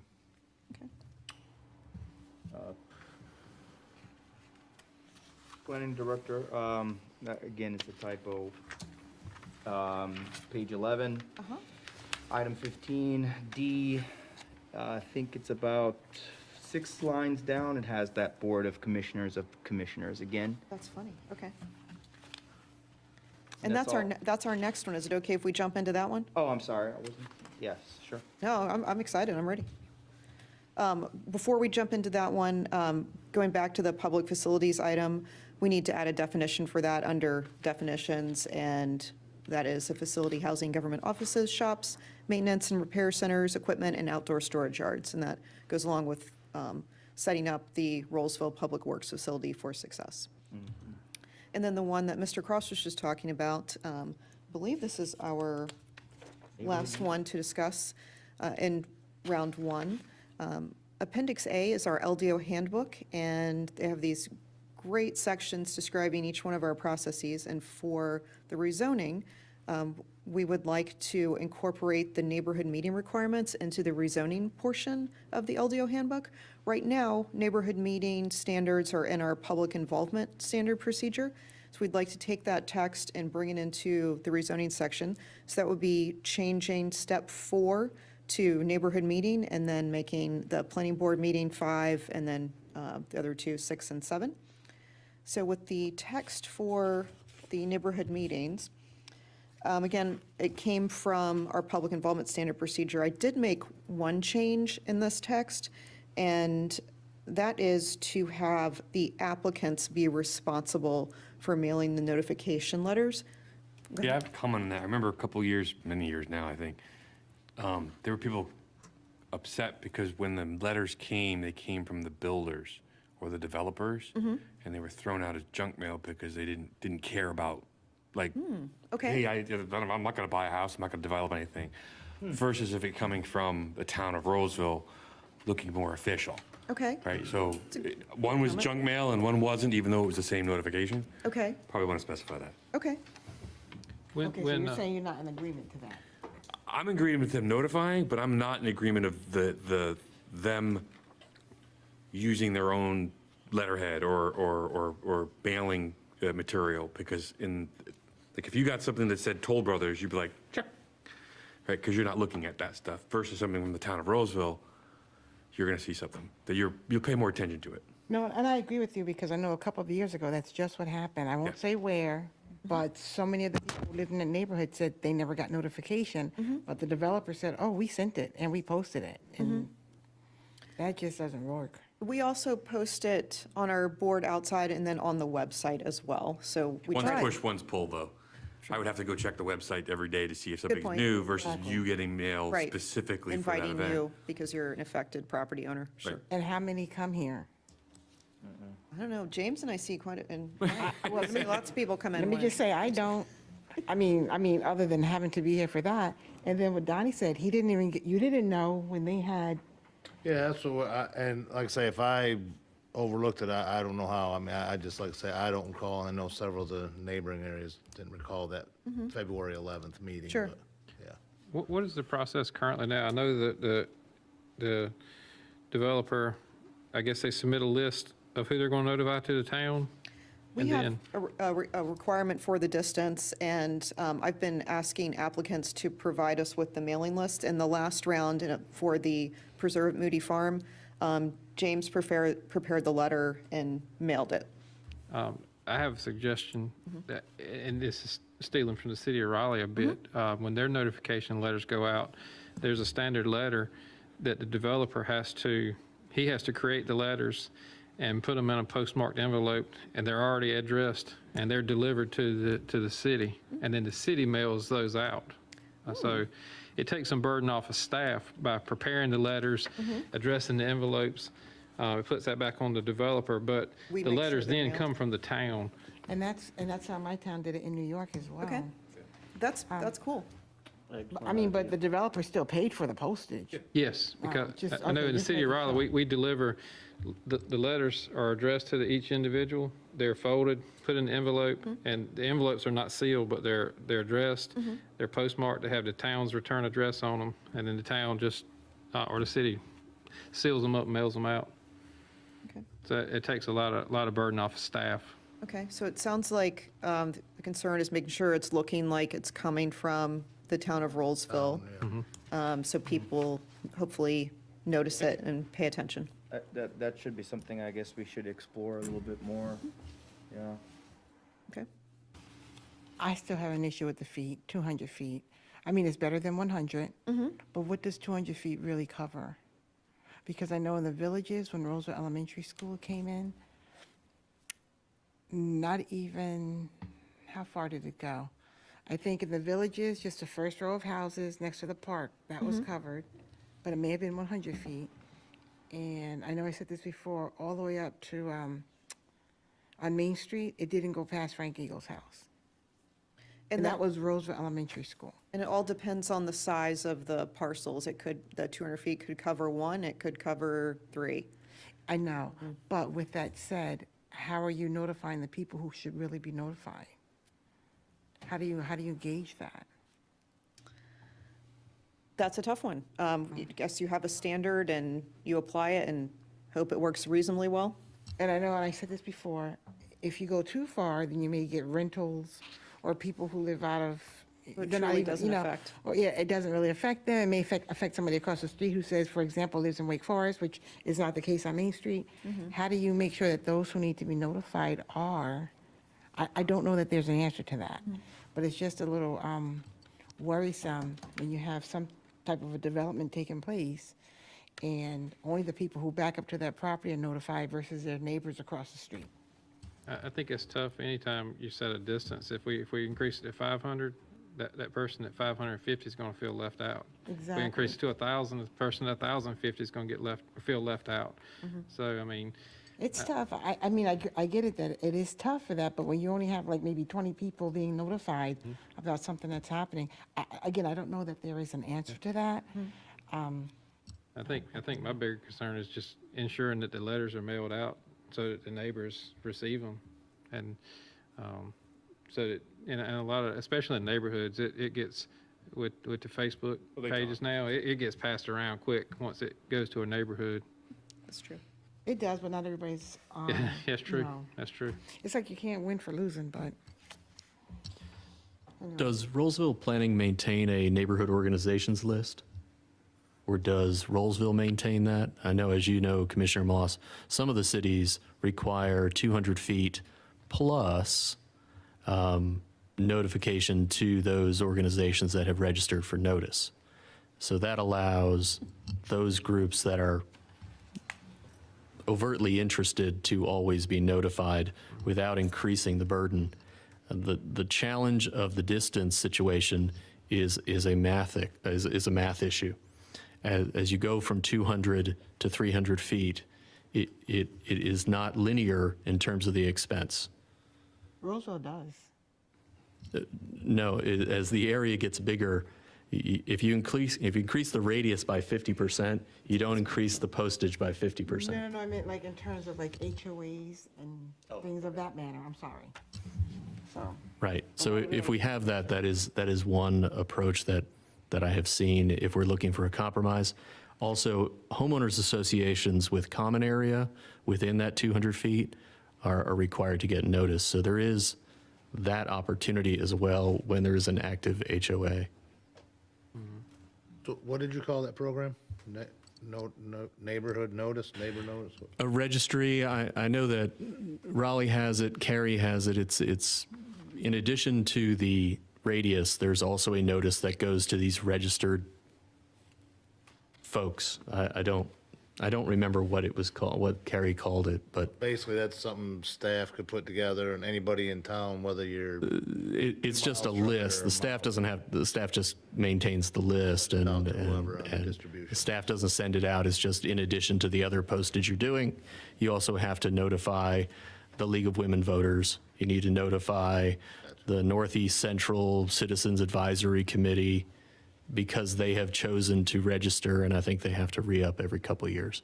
I would not suggest that for this text amendment, but as a policy idea from the planning board going forward, that could be a compromise because the radius issue gets expensive very quickly. As the board knows from when we tried to do the LDO adoption, and we were required by statute to notify those parcels, it got very expensive for the town very quickly to provide notice on the town's own bank account. I think the suggestion I made earlier about having the developer provide the postage, that takes some of that postage burden off the town as well. And there's so many HOAs in this community now. Not every, there are a lot that are not in HOAs, but that does help, like you're alluding to. That concludes LDO technical amendments round 1. I'm sorry, I missed one of them when you were Oh, going through. sure. For the temporary signs, that's 6.1.2. I see that it has what happens if you have the sign out past the expiration time. I think it's 10 days after, then you guys can remove it. Is there a fee for you guys to remove it? Is that, can Not that? to my knowledge.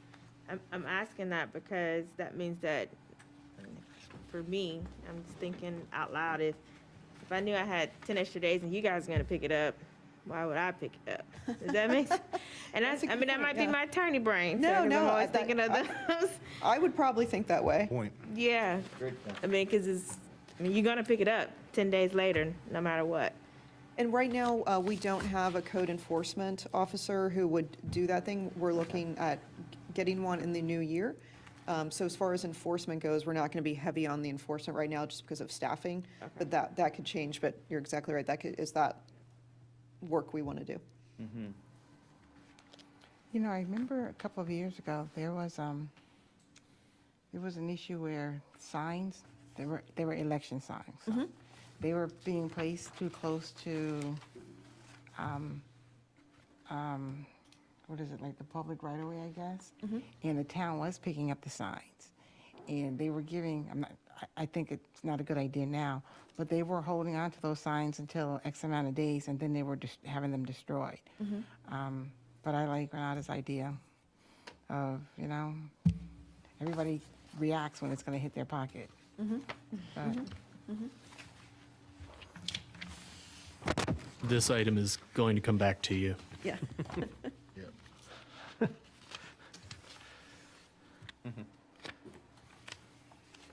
Anything else for LDO round 1? Planning director, do we need to do anything on that? Do we motion on that? You can make a recommendation for approval or denial that I can carry with me to the town board meeting. Floor is open. Mr. Chairman, if there's no further questions or comments, I'll be glad to make a motion. Please do. I'd like to go ahead and make a motion that we approve the round 1 LDO updates as presented. With the proposed edits? Yeah, with the proposed edits that were made throughout, yeah. I second that motion. We have a motion and a second. All those in favor, please give me an aye. Aye. Aye. Any opposed? Great, thank you.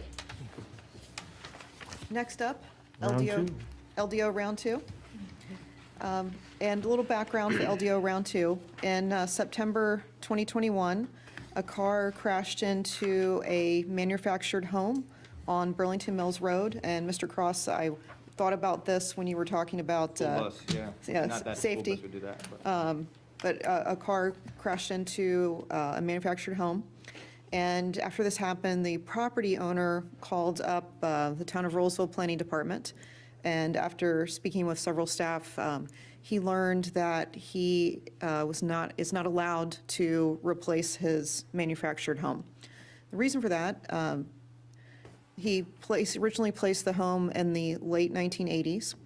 And since that time, his property has come into the ETJ and has residential low zoning. Residential low zoning, or a manufactured home, is not a permitted use in residential low zoning. So what his home is a nonconformity. Chapter 10 of our LDO is all about nonconformities, and a nonconformity is a use that was established prior to the ordinance. And the nonconformity chapter has provisions for how that use can be when it's nonconforming. So the property owner contacted the Board of Commissioners and requested requested that the board direct staff to draft a potential LDO amendment that would allow him to replace his damaged manufactured home with a new manufactured home. So this is the proposed LDO amendment that staff came up with. And 10.4.8.5 talks about a non-conforming use being damaged by fire, explosion, flood, or other natural cause, more than 75% of its current assessed value. And it says it shall not be restored, but it says, however, a non-conforming single-family detached dwelling or a double-family dwelling may be restored. So the proposed amendment would be to add manufactured unit dwelling as a third item that may be restored or replaced in case of some disaster. And so this, again, the property owner asked the town board asked staff to look into it, and we pulled this together and would love to get your thoughts on it. So as a natural cause, is that a vehicle crash? Because I'm seeing that a vehicle crash, but it's saying only by fire, explosion, flood, or other natural cause. Are we saying if the vehicle crashes and it causes a fire? Is that what we're saying? Or let's say just the vehicle crashed and it just tore through the manufactured unit? The driver had a heart attack. Okay. And And would went that off the be road. the natural cause? Does wow. that fall into the natural cause? Is that what we're saying? Heart attack with That's what I would car think so. driving. That's, I would say other natural causes, that's what I was considering. And like, I'm very familiar with this case, I was actually there the day it happened, but like I say, I agree with this statement, is just, I think, like I say, this gentleman's been there 30-some years, 31, 32 years at this residence with this particular home, and this is, you know, this is something I didn't even think about when we had the LDO coming through, and that's why we're doing this today, but these changes, I think, are something that we definitely need to consider and put into place, because this has created a extreme hardship over the past several months just due to this verbiage in our LDO. I would agree. And I'm in 100% agree of it. I just want to make sure that our language It's meets clear. Correct. everything, because Right. I don't know if natural, like a car crash is not going to always be from, I want to make sure that we cover. You put the qualifier up top, but you don't qualify it underneath. Yeah. So there's a qualifier on what condition from like, here's the non-conforming or 75%, but then you don't state under any condition a non-conforming, blah, blah, blah, blah, blah. Correct. And I agree, I think other natural causes, it could be tornado, hurricanes, you know, Yeah. severe afternoon thunderstorms, microbursts, that, you know, other natural causes as a general broad statement that would cover that as for review for staff, correct? That was my interpretation. However, Ms. Pryor, what's ironic is the town manager asked me the exact same thing that you asked. He asked if that was clear, and he said, I bet you'll get that question. So, and I just want to make sure, and because, I mean, this could happen, and this is a very sad case, and of course, I don't know personally about it, but I would want that to be something that this board or even the town would definitely take in consideration and definitely take care of. I just want to make sure our language meets so that we do take care of it. I want to make sure that natural causes goes into the extent of saying someone had a heart attack and this is now the town's responsibility versus an insurance, because you get into the insurance versus the town versus, it's just a lot of different variables of liability begins to open up. And that's why I'm asking. So would you suggest, I'm just asking, so would you suggest putting in fire, explosions, flood, hardships, or other natural disasters, or something like that? Is that, I'm just wondering, would we put it, take out fire and explosion instead of listing specific causes of damage? Put damaged, you know, by means out of their control or some good legal word. But And that's the problem, is that a good legal word? we're talking about a car wreck now, but what if there's, I'm you know, what looking if there's to, something else that we haven't thought of? I'm looking to Counselor Pryor over there to suggest some better language. And I could just say, and I'm only just looking at it, and just being an attorney, putting my attorney hat on, other natural cause is just not enough. Yeah.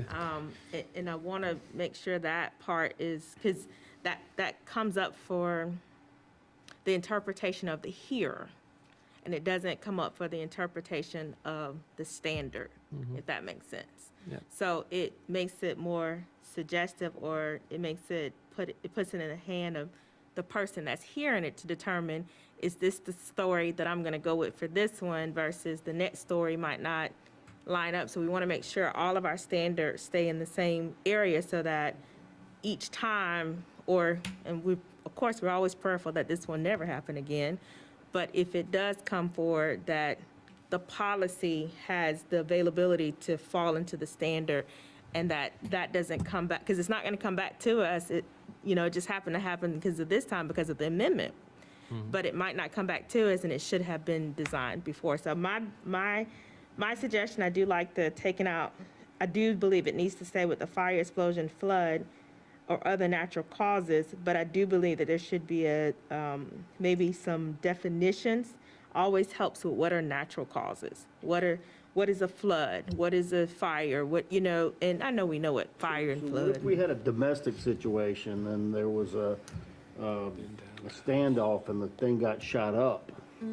That's not a natural cause, it's an unnatural cause, but it could be a very terrible thing like's happened somewhere. But I think you're qualifying two things, right? So the top part of this is non-conforming use, and it considers anything that's non-conforming on that piece of property.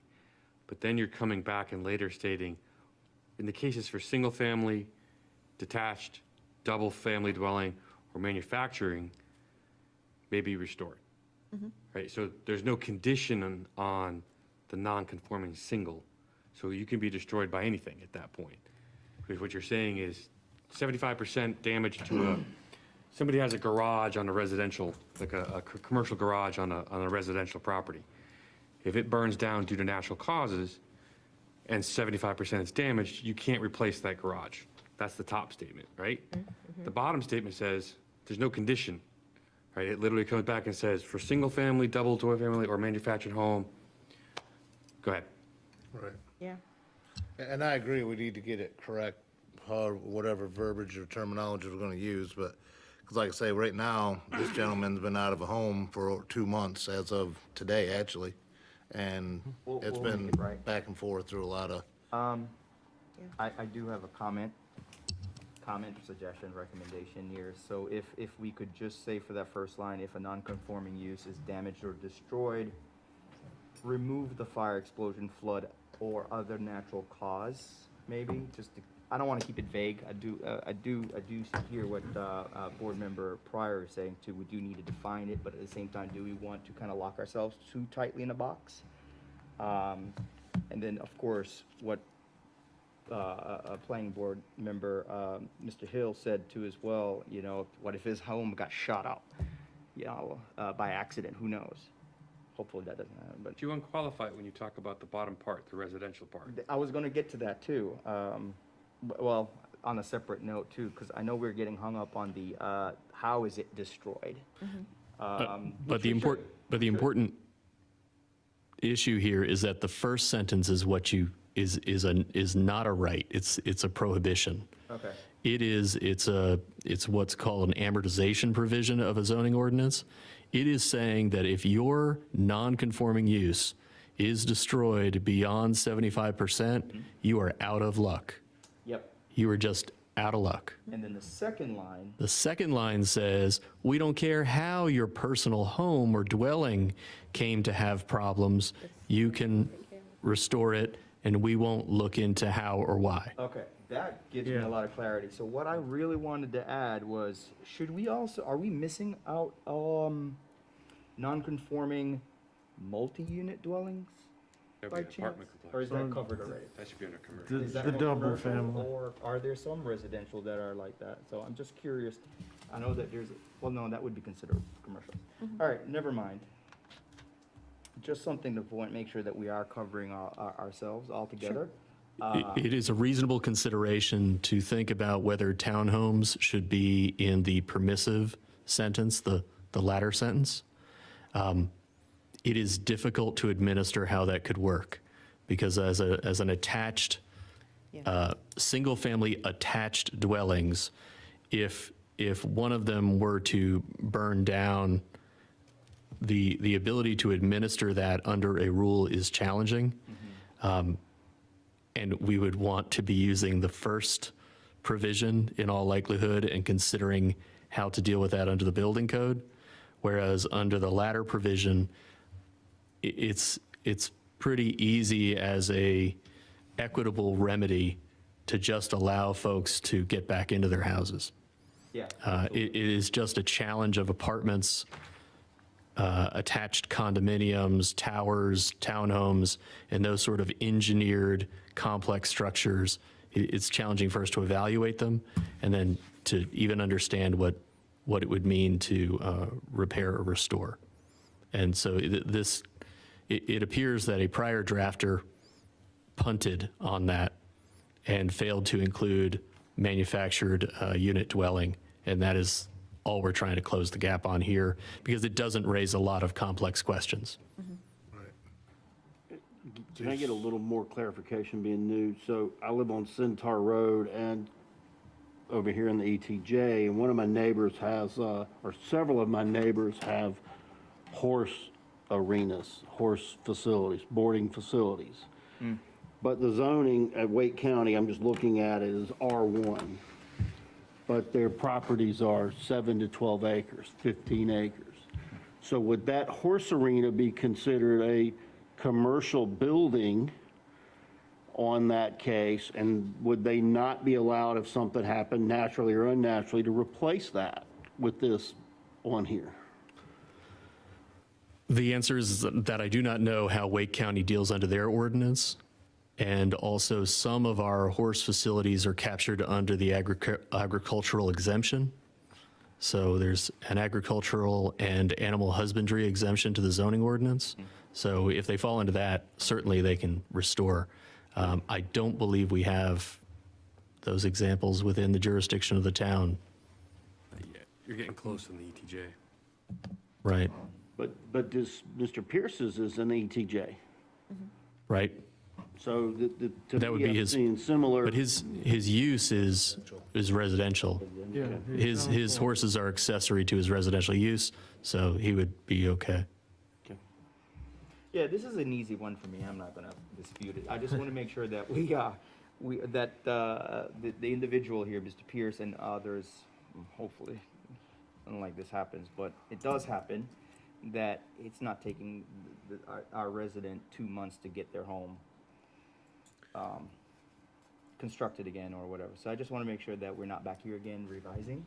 I have a question for you then. That's off. But anyway, Person didn't have a heart attack and crash into the house, then what is that considered? Same that's thing, natural cause. other cause. How is that a natural cause? So how That's do the we part of take, the why definition don't of we natural. consider taking out natural cause and That's just what I'm say saying. other What- cause? Well, I the think definition. as they stated, the second, and Mr. Schwartz stated, the second part of it basically exempts Yeah. single-family dwellings, double-family dwellings, but not, the mobile home is the issue more than whether it was done by natural causes or not. Okay, so I had asked you a question a couple of weeks ago. How many townhomes could this possibly impact? Not townhomes, mobile The homes. Manufactured homes. And James took a look into that to see how many manufactured homes we have on major corridors that are not in the manufactured home district. And now I've totally forgot the number. It's roughly about 14, but that was off an initial search. I wouldn't know that being included more, so I'm giving an estimate of between 14 and 20. So in Okay, case so- that didn't show up on the microphone, staff is estimating between 14 and 20. I'm just struggling again with the word natural. And you had said something that I had said earlier, where does insurance, not that it's our business, but how does insurance play into that? Because if the goal was to not I guess it's to get rid of mobile homes, for lack of a better word, how does that work with any other mobile home that this could happen to? Somebody drives through, they're not having a heart attack, they just happen to crash into that home. What if the homeowner themselves crash into their home? Does that matter? So that's where I need clarity at, because I'm stuck on it. I think it's an absolutely horrible thing that happened to him, to be put in this financial situation, but moving forward, not what are the chances of this happening again, but what if this does happen again? Does it apply to everybody? Yeah, we've had some tornadoes through here too, long time ago. And that's natural cause to That's a me. natural cause. But a heart attack to me is natural maybe to that person, but is it a natural cause to the accident? So that, again, I struggle on that. I am open for opinions on it. I just, and I'm not saying yes or no to it. I'm just trying to make sure we're clear, because if somebody else comes forward and they say, well, hey, I actually backed my truck into my house, what do you say then? I'm not an attorney. I know the way it's written could probably use some work. We know what it's trying to accomplish, though, and we want to get Mr. Pierce back in a home as quickly as possible. So I just don't know where we go from here. Right, and so it would be helpful to see this provision in context. So the idea of the zoning ordinance is to, over time, naturally eliminate non-conforming uses. That's the underlying concept of zoning as an idea, to bring order to the chaos that may exist in your town, and to, over time, have the uses in your town line up with your comprehensive plan by means of the zoning ordinance. That's the idea. That makes So if we have that as the concept, then we read this first provision that says, look, if your non-conforming use gets beyond 75% destroyed, you need to join us here in the 21st century and put a use on there that lines up with our zoning ordinance. However, if your loss was to a house, to your home, then we're not those kind of people. We'll let you rebuild and restore at what you had. Another provision of this section provides that you can't make it worse, right? You have to, it has to be what you had or better. You can't make it worse. So that's the context of this. I will tell you that I looked at doing some wordsmithing, and it got as bad as it got better, as you have seen, having this discussion about, as the Commissioner pointed out, do we really care whether it's a natural or unnatural cause? As my fellow attorney pointed out, man, the word casualty would go well. That's a lawyer word that we like a lot.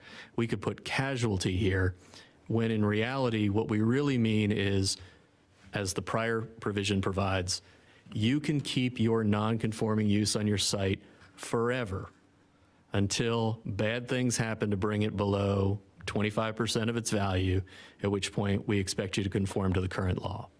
That's the principle that isn't well described by just taking this one section out.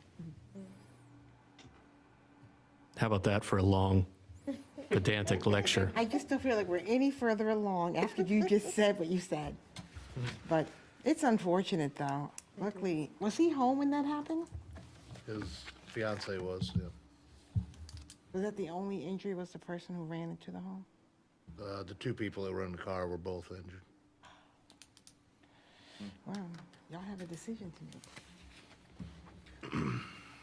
I don't know, so I think guess, just leave it, like, just add that manufactured home part, because that's the intent of it, is to, we just was not right, specified that this was exempt from the 75% rule.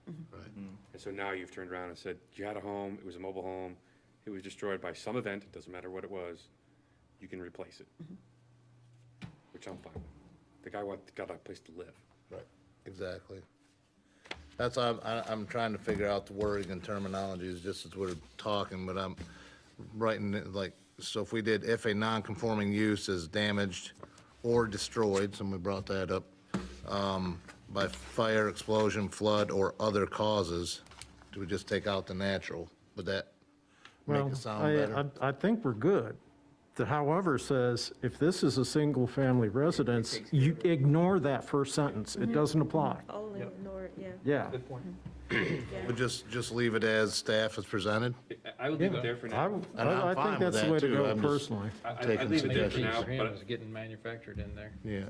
I would look for an adjustment at the top part at a later date to put the point of, I have a commercial garage and it was hit by something that's not defined there, and I can't rebuild because it's non-conforming. Yeah.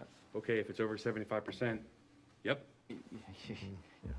Okay, so a question. You said something, Mike, about manufactured. Manufactured and mobile, those are two different things, right? You know, like a manufactured home can come in 2, 4, 6 blocks. Well, They're still manufactured or mobile. I'd say they're both mobile because they're both brought in, So, yeah. okay. I wasn't Whether sure how the it's a definition. single wide or double wide, it's still mobile because it's made off-site and delivered. Okay. So No, I just wanted that's to how I know. would consider mobile if I was Is that the Mr. Neal definition of sitting mobile? in court. Manufactured unit dwelling is a defined term in the new LDO that captures what we're talking about here. It's not a modular home, or what you might call it's neither a modular nor traditional stick-built home. It is the sort of home that is regulated as personal property by DMV until at such time the owner may choose to affix it to the land. And the other houses are covered under the other areas. It doesn't matter whether it's in fact mobile or not. And I only ask that because if you're using mobile to mean, if you're using manufactured to mean mobile, I just wanted to hear that. So I guess with townhomes, I know, Mr. Cross, you were asking townhomes or considering that, but I think double-family dwellings, wouldn't townhomes be considered in that? Double family is a duplex, a townhome is single-family attached, so I guess Yeah, a we don't, townhome is going to be 3 or more. if there are townhomes or apartments in a non-conforming situation, then really the town should, they should be cases that come to mind like that right now. Everything that's being approved and built would be Yeah, considered I mean, conforming going forward, so. I can't think of any scenario where that would be the case. Okay, so just leave townhomes out completely, that's already Yeah. handled, I think. so. Okay. Is the mobile home park next to Stanford Creek considered non-conforming? No. Okay, I didn't think so. And that wasn't part of your count either, correct, right? Mr. Chairman, if no other questions, I'll go ahead and make a motion. Please do. All right. Yeah, I'd like to make a motion that section 10.4.A.5 be approved as drafted and presented from staff, We have a and mo- adding as far as adding the manufacturing unit dwelling. We have a motion for approval. Is there a second? A second. We have a motion and a second. All those in favor, please signify with an aye. Aye. Are there any opposed? It is unanimous. Thank you. Moving on to Planning Director's report. Yes, so a great update. We have a new senior planner, Mike Ellebarger, and this is what, your sixth day on the job? Okay. And we're fortunate to convince him to leave the city of Raleigh to come to the town of Rolesville. And he has over 22 years of experience in planning and has worked in a variety of communities. And I think I told him he had like one of the best cover letters I've ever seen. So we're excited to have him. And I don't know if you want to say hello or anything? Good evening. Yeah, Michael Ellebarger. I go by Mike since there was already a Michael in the office. So, yes, I'm very, very happy to be here. I've been in North Carolina just for about 2.5 years or so. Came here from Central Texas, where my wife and I were living then, but I'm originally from Pennsylvania, and I've worked in Pennsylvania, Virginia, Texas, and now North Carolina. So I do bring some backgrounds from some very varied places, varied sized communities and counties that I've worked for. So again, 1 week on the job, I'm a little bit underwater right now trying to grasp it all and understand. Tonight's meeting really actually fleshed out a couple questions in my head. So, and seeing you all in action was a great experience for me. And maybe next month or January, I'll be back here presenting to you sometime in the future soon. So I look forward to that. Great, welcome. Thank you very much. And it's so funny, he's here tonight when you guys are staying 2 hours and plus. Usually it's not this long. No, they're Meeting, don't tell them any different, yeah. I feel like I'm at a town board meeting. I know. Just to save time, the Development Activity Report is available online on the Development Projects page on the right side. And one final item for my report. At a town board work session, I don't remember, and what might have been 2 meetings ago, it was brought up that maybe the 4th week of the month wasn't the best time for a planning board meeting. And I know you all got on the board knowing that your meeting date was the fourth Monday of the month. Just wanted to throw it out. I checked with Mark to make sure it was okay to talk about. And just wanted to throw out the option and get your thoughts on if you would consider another meeting night, if you would even like to consider another meeting night. And what I can do, if you are interested in considering another night, I can send out a doodle poll to see if it would even be possible.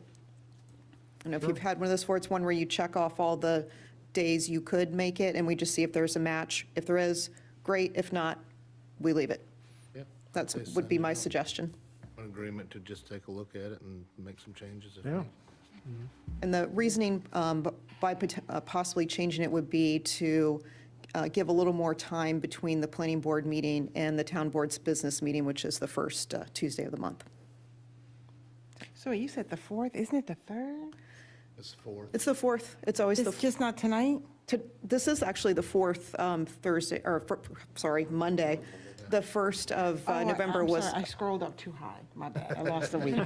December is actually going to be the 3rd Monday of the month because we don't want to be here on a holiday. And just a note on that, is there anyone traveling that week? Where people be able to make it on? 15th or something? It's Monday, December 20th is the December planning board meeting. No travel plans. I'll be here. I'll be here. Okay. Because we'll have a couple of cases that night. And that is all I have. And I want to say that I do apologize that you all weren't informed that I was not going to be here for the last meeting. But I did tell others that I thought we share that I wasn't going to be here. So I do apologize. Because that's one of the things that I think I spoke to you about, and Kelly, is attendance. It's really important. If you're not going to be here, let your chairperson know, because nothing like Pop showing up and only 2 of you show up and nobody else shows up and you can't have a meeting. Or what do you need, 4, 3? 4 is warm. You need 4, and if you only have 3 people showing up and nobody calling, Yep. that's really a waste of everybody else's. I keep looking at you, but it's not you, it's not anybody. Just so you know that I'm just looking in that direction. No, it's not anybody, but I know that happens in different boards. So I just think that's something that, moving forward with all of the changes that we need to make, just call somebody. Like, I don't know who you're going to designate to get that call. Would it be best to notify Meredith or even Mike? Whichever way you guys I mean- decide. Something to put out there, planning directors also, I know we did some virtual in the past. I had a little accident myself. I wasn't sure if I was gonna make it here because of medication or whatever, but I thought maybe jumping on and doing a virtual with everyone, but I wasn't sure how that would have gone. So I'm doing well, I'm doing fine, so I'm here today. Smiles and all. Glad you're here. And there's 2 other things. I meant to call you to ask you about this. If there's a way to get some education for this board in terms of the School of Government, Yes. I think that would be really conducive to all of the new things that are going on right now, to get a better understanding. I know Mike and I had also spoke, I don't know if you came across that book that you had. forgot It to probably look needs to for be updated. But something like that, just to help keep everybody, including myself, sharp and ready and understanding the process. Not that we don't understand it, but there's so much that's going on right now. So if we can do that, that would be great. Yeah, because we use the, for governing and meetings, it's the, what is that book or that? Rule of law, Roberts. what was it? Roberts. Rules of Order. There you go. I noticed we do use that. And some of you have been on this board for a long time, so I know you get it. Some of us haven't. You would hope that we get it, and I feel like I do If there's a copy, personally. I'd like to have one. But I just think it would be nice to have that extra. We talking about going to refresher. Chapel Hill or something over there, the schools over there? Yeah, I was, I've been over there or something. I was mentioning that book that I don't remember Thomas Lloyd gave us one time when he was here. Yeah. I still have it somewhere. Yeah. That's wasn't a bad little book. And if you find that, make a I'll- copy for the rest of I'll the make it a board point. members. And even, for all of you, if you'd like to take a look, like you really want something else to read, I get it, but it would be helpful.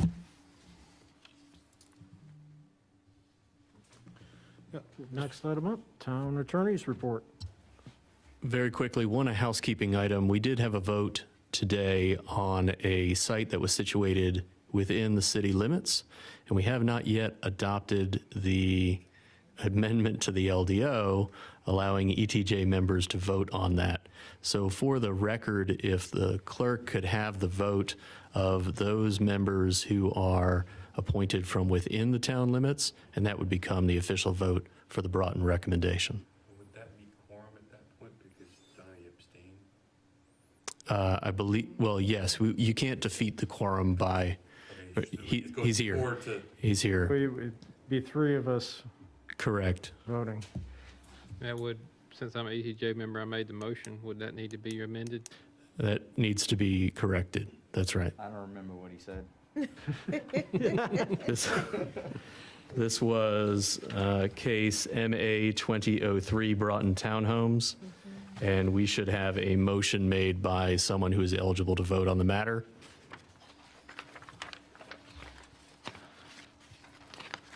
So just so I understand, so moving forward after this, then an ETJ board member can make the motion first?